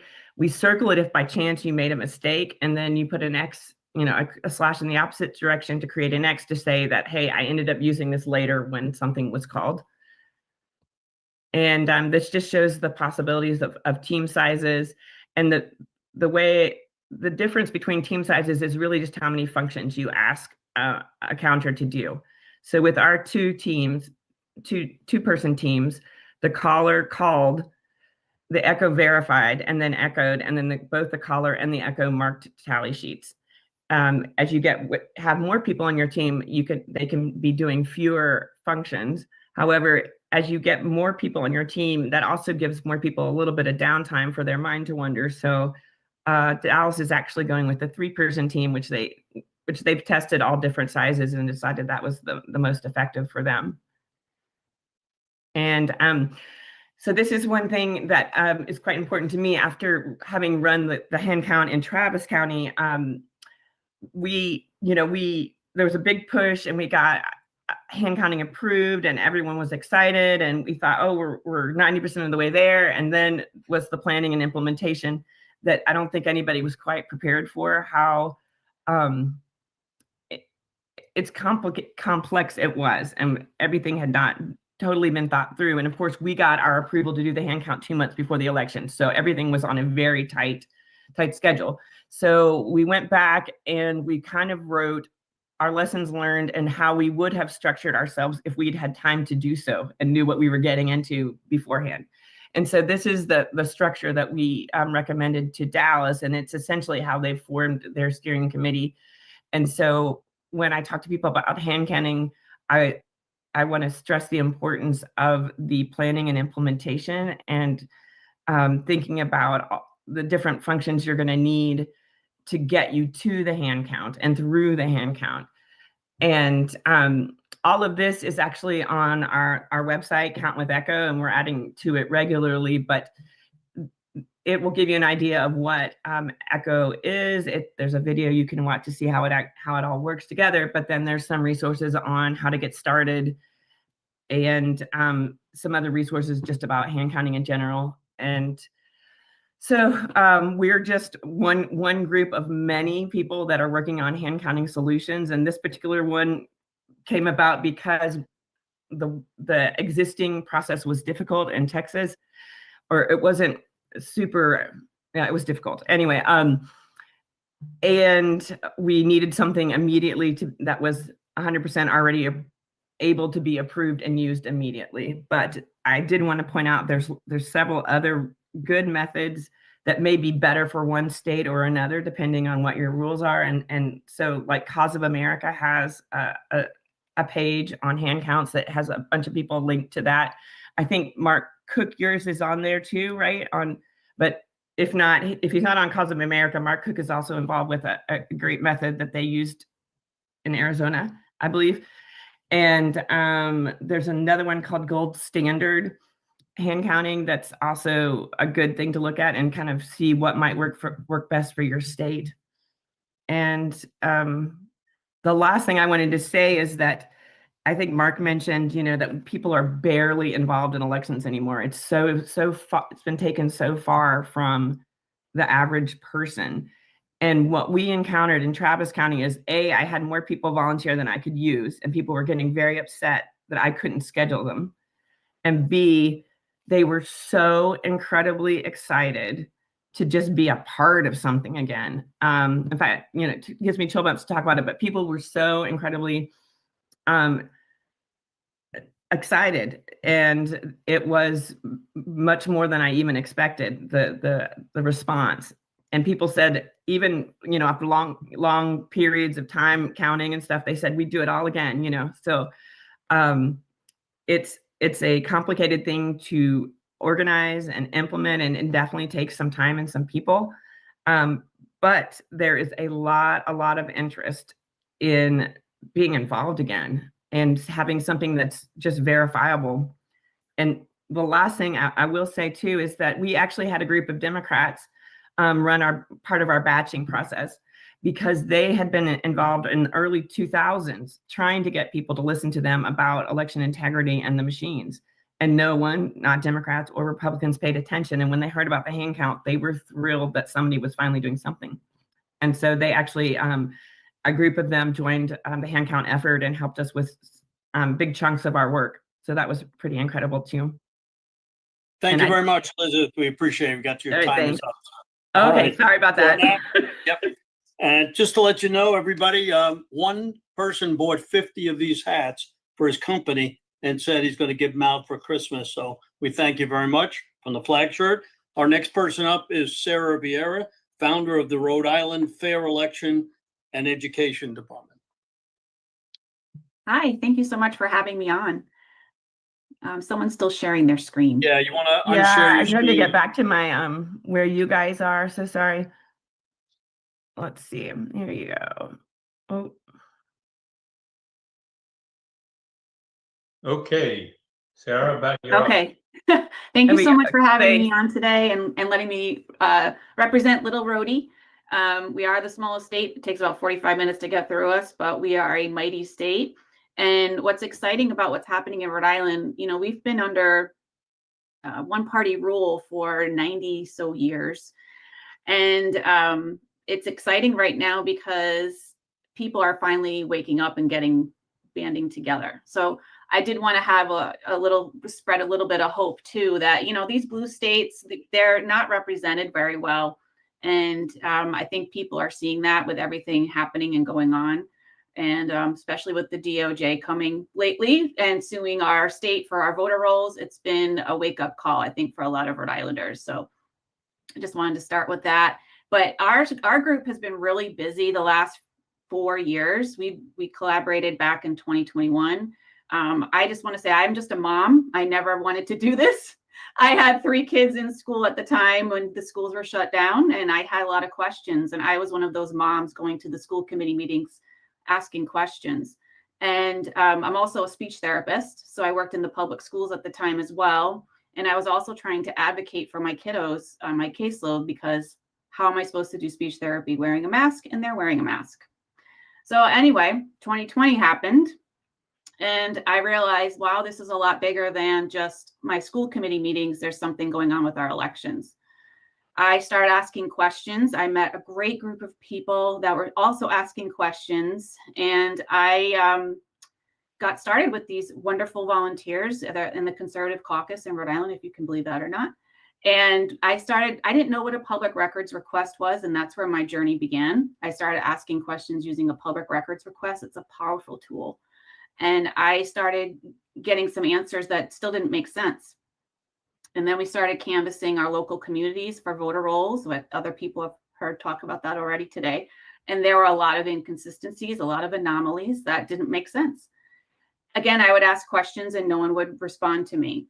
So we kept going back to the source of, trying to extend an olive branch to our local clerks to be nice and polite.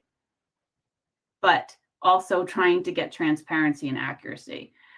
What led to us really making a difference was collaborating with other grassroots groups. And if you're on this call today, I can't emphasize that enough, that collaborating with other grassroots groups has really been a linchpin for us to be able to move the needle.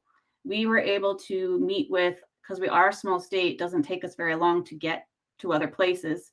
If someone invited us to speak, we would speak. So if Moms for Liberty had an event or something, we would go visit with them and talk to them about election integrity. If there was a 2A meeting, we would go visit with them. If there was someone talking about taxes or in the environment, you know, we have our oceans. It's a precious resource here in Rhode Island, and they're putting windmills back out in the ocean. So we had a lot of groups that we were able to collaborate and talk about with. And our message has always been, every battle that you're fighting for, that we believe in, happens at the ballot box. And that was what we're still talking about today. We're messaging that, and we have been messaging that for 4 years. And I feel like that's finally making a difference. What has been really great for us is not only the grassroots, we try to be as nonpartisan as possible because we believe that everybody needs to have a voice at the ballot box. I think what was probably really got us on the map in Rhode Island was in September of 2023.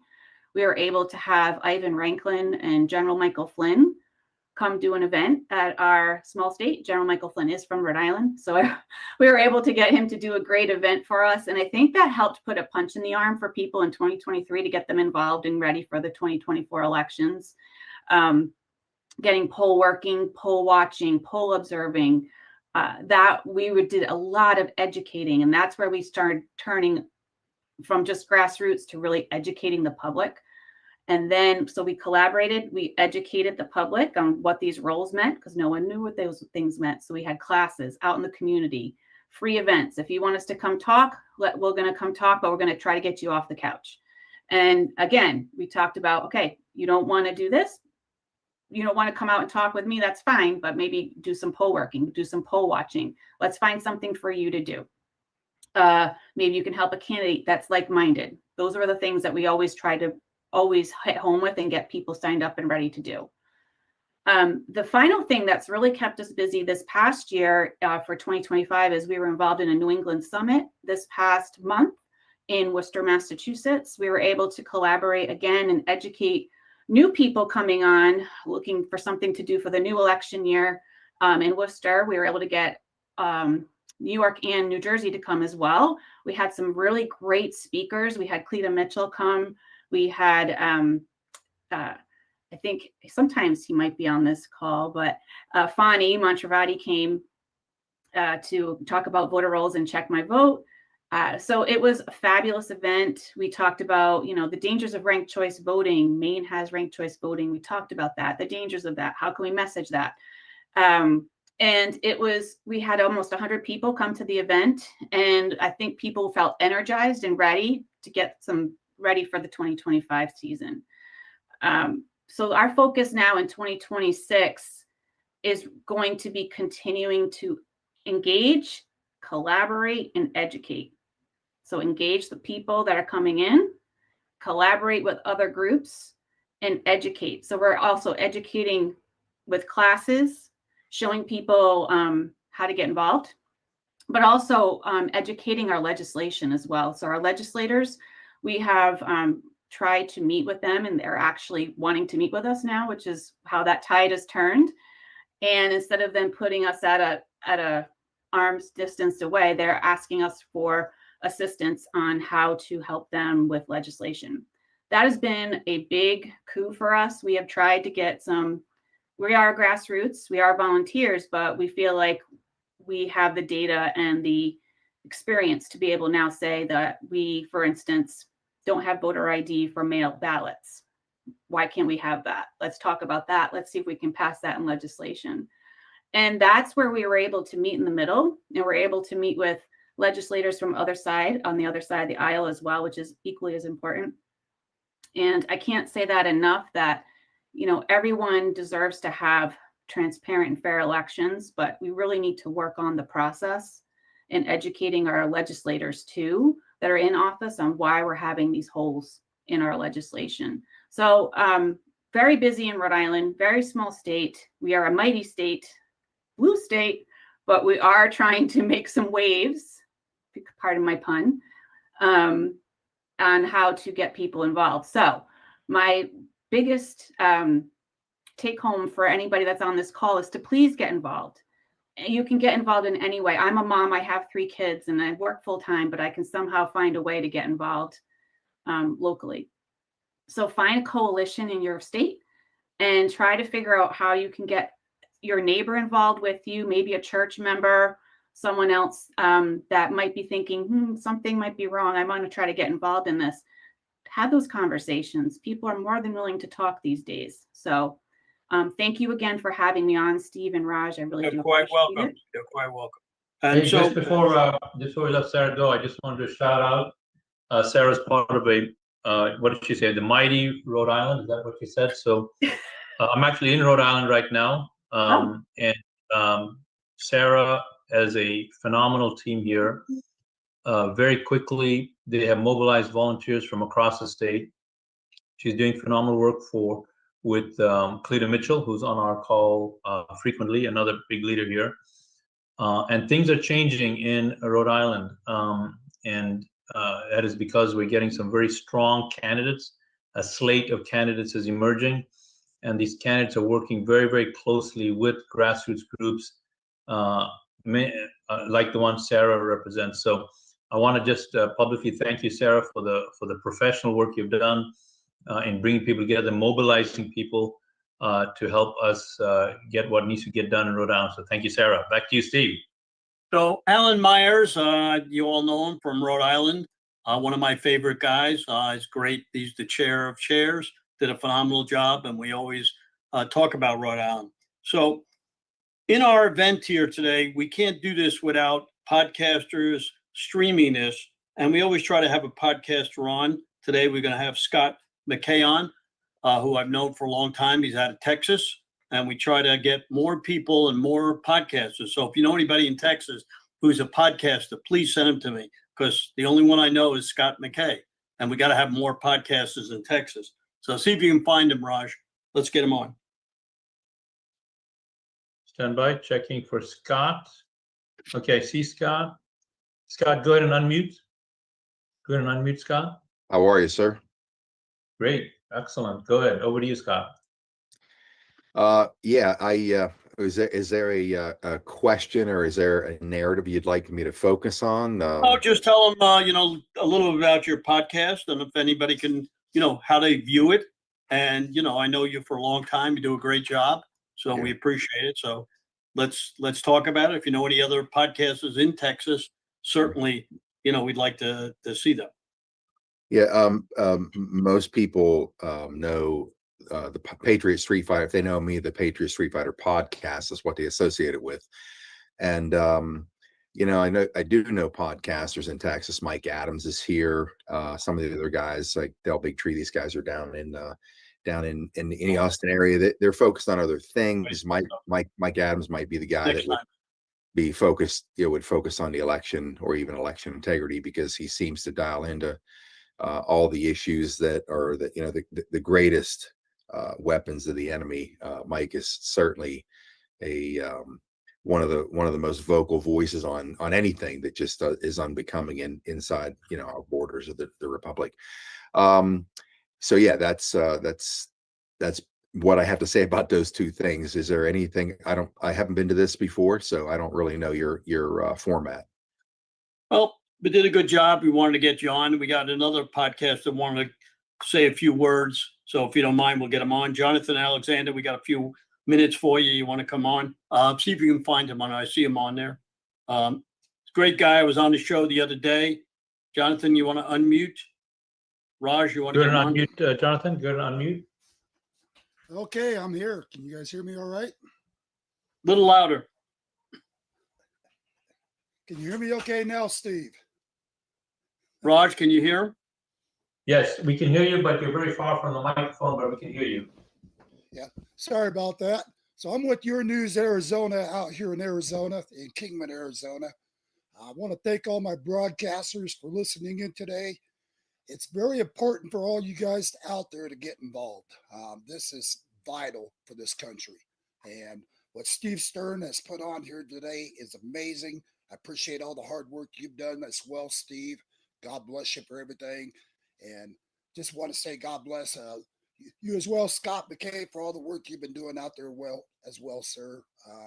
It's an honor being here today. Yes.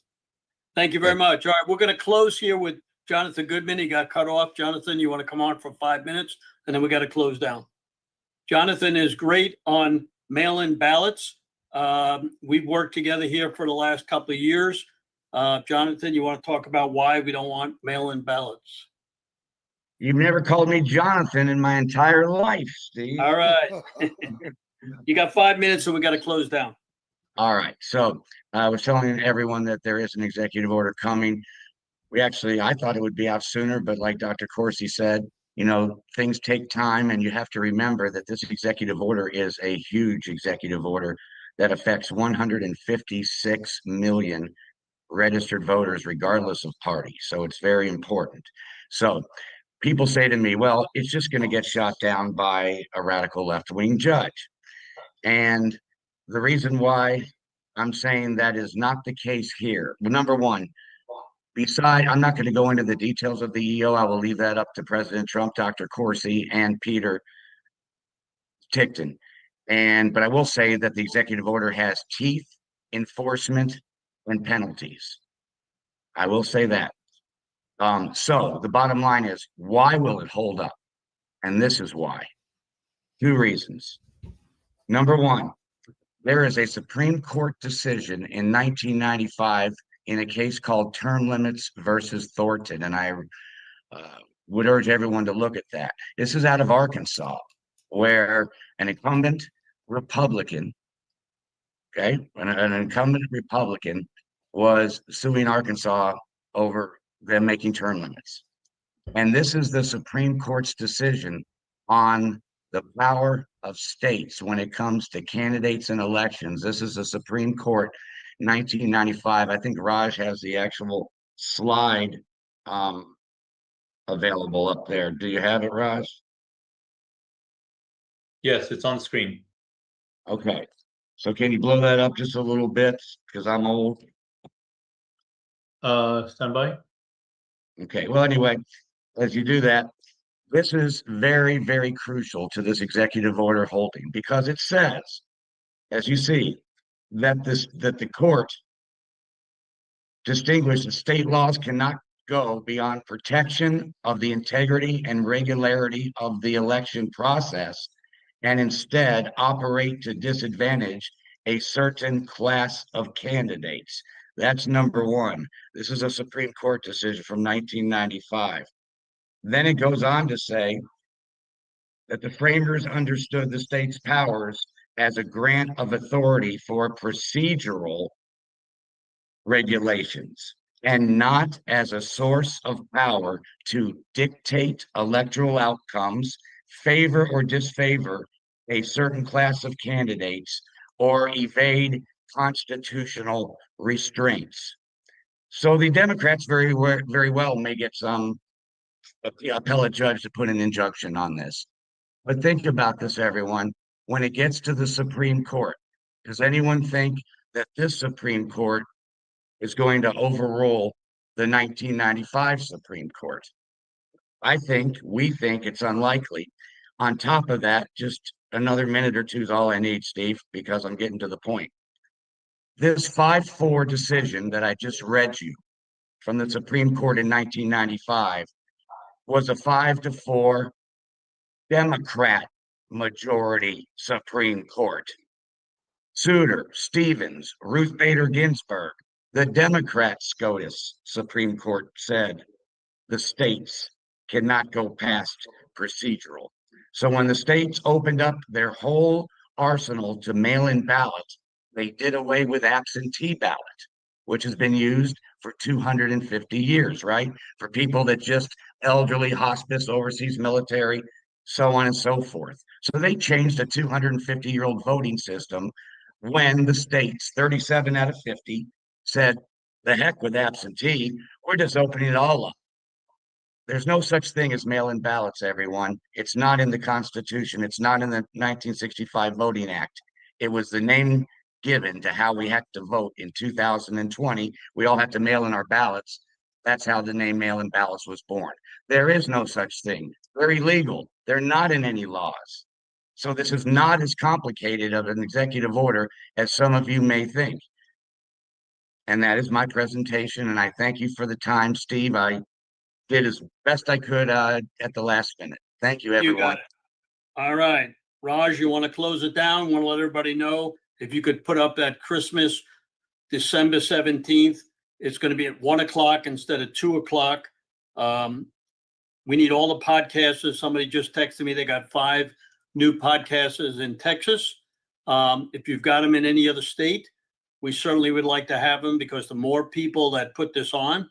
And again, we want to thank Maureen Bannon, Grace Chung from the War Room with Steve Bannon, Cameron, everybody who has helped us.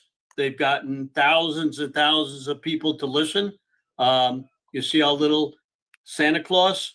So this is going to be our Christmas, Hanukkah holiday event. Everybody's going to be on it. That's important. We told you Cleta Mitchell, Wayne Root, Carrie Lake, Dr. Frank, Steve Gruber, Marley Harnick, Kimberly Fletcher, Laura Logan, Steve Gillen, Rachel Holt, Andy Thompson, Colonel Reynolds, and many, many more. So this is going to last for a long time. We're going to get a lot of information. And yes, some of the people may not speak about election integrity, but we still want to get them on because it's holiday. So Raj, you want to close it down? Can I give my thank you, true everyone. social address before we go? Can I give my true social address before Raj ends the Sure, call? sure. Go ahead. Go ahead. Thank you, Raj. I'm not trying to be rude. Thank you so much. If anyone wants to read on some fact only, I don't post conspiracy theories, facts only, at John Good 1965, at JOHN 1965. I've got that 21-minute full unedited transcript of Tina Peters' final sentencing. You won't believe the judge. Your jaw will drop. Donald Trump's New York City trial transcript. I spent 10 Gotta hours. go, I John. read all of that. Gotta Gotta go. go. All right. That's it. Put That's it in the chat as well, please, John. Put it in All the right. chat as well, please. Thanks, Steve. So Raj. everyone, Thanks, thank you man. for being on the call. Thank you for attending. Thank you in advance for sharing the recording of this call. I'll show you in a real quick minute how you get that. But next event, December 17, 1 p.m. As Steve mentioned, you'll get an email. Next thing is, how do you get to the recordings? Just go to sternamerican.com, sternamerican.com. You can see that on the website now. Oh, there we go, better. sternamerican.com. You can see it on the website now. And all you do to get to the recording is just go down. I like to use Rumble, so click on the Rumble link over here. It'll take you to the Stern American Rumble channel. All of the recordings of all the events are here. So please take advantage of them. The live events, which is what we are on right now, will be here. The recording already is linked over here. Please share this with people in your life. Please share this with people in your life. That's number one. Number two, please say a prayer for Tina Peters. Say a prayer for Tina Peters. It's an atrocity. You've heard all about it already. We need help. We need help to help Tina Peters. So do not give up. Do not despair. Look for actions that you can take. Also, a lot of you are like me. You haven't finished all your Christmas shopping yet, Hanukkah shopping, holiday shopping, whatever shopping. Please go to the Flag Shirt and get yourself a garment, a hat. There's phenomenal accessories and garments for women as well.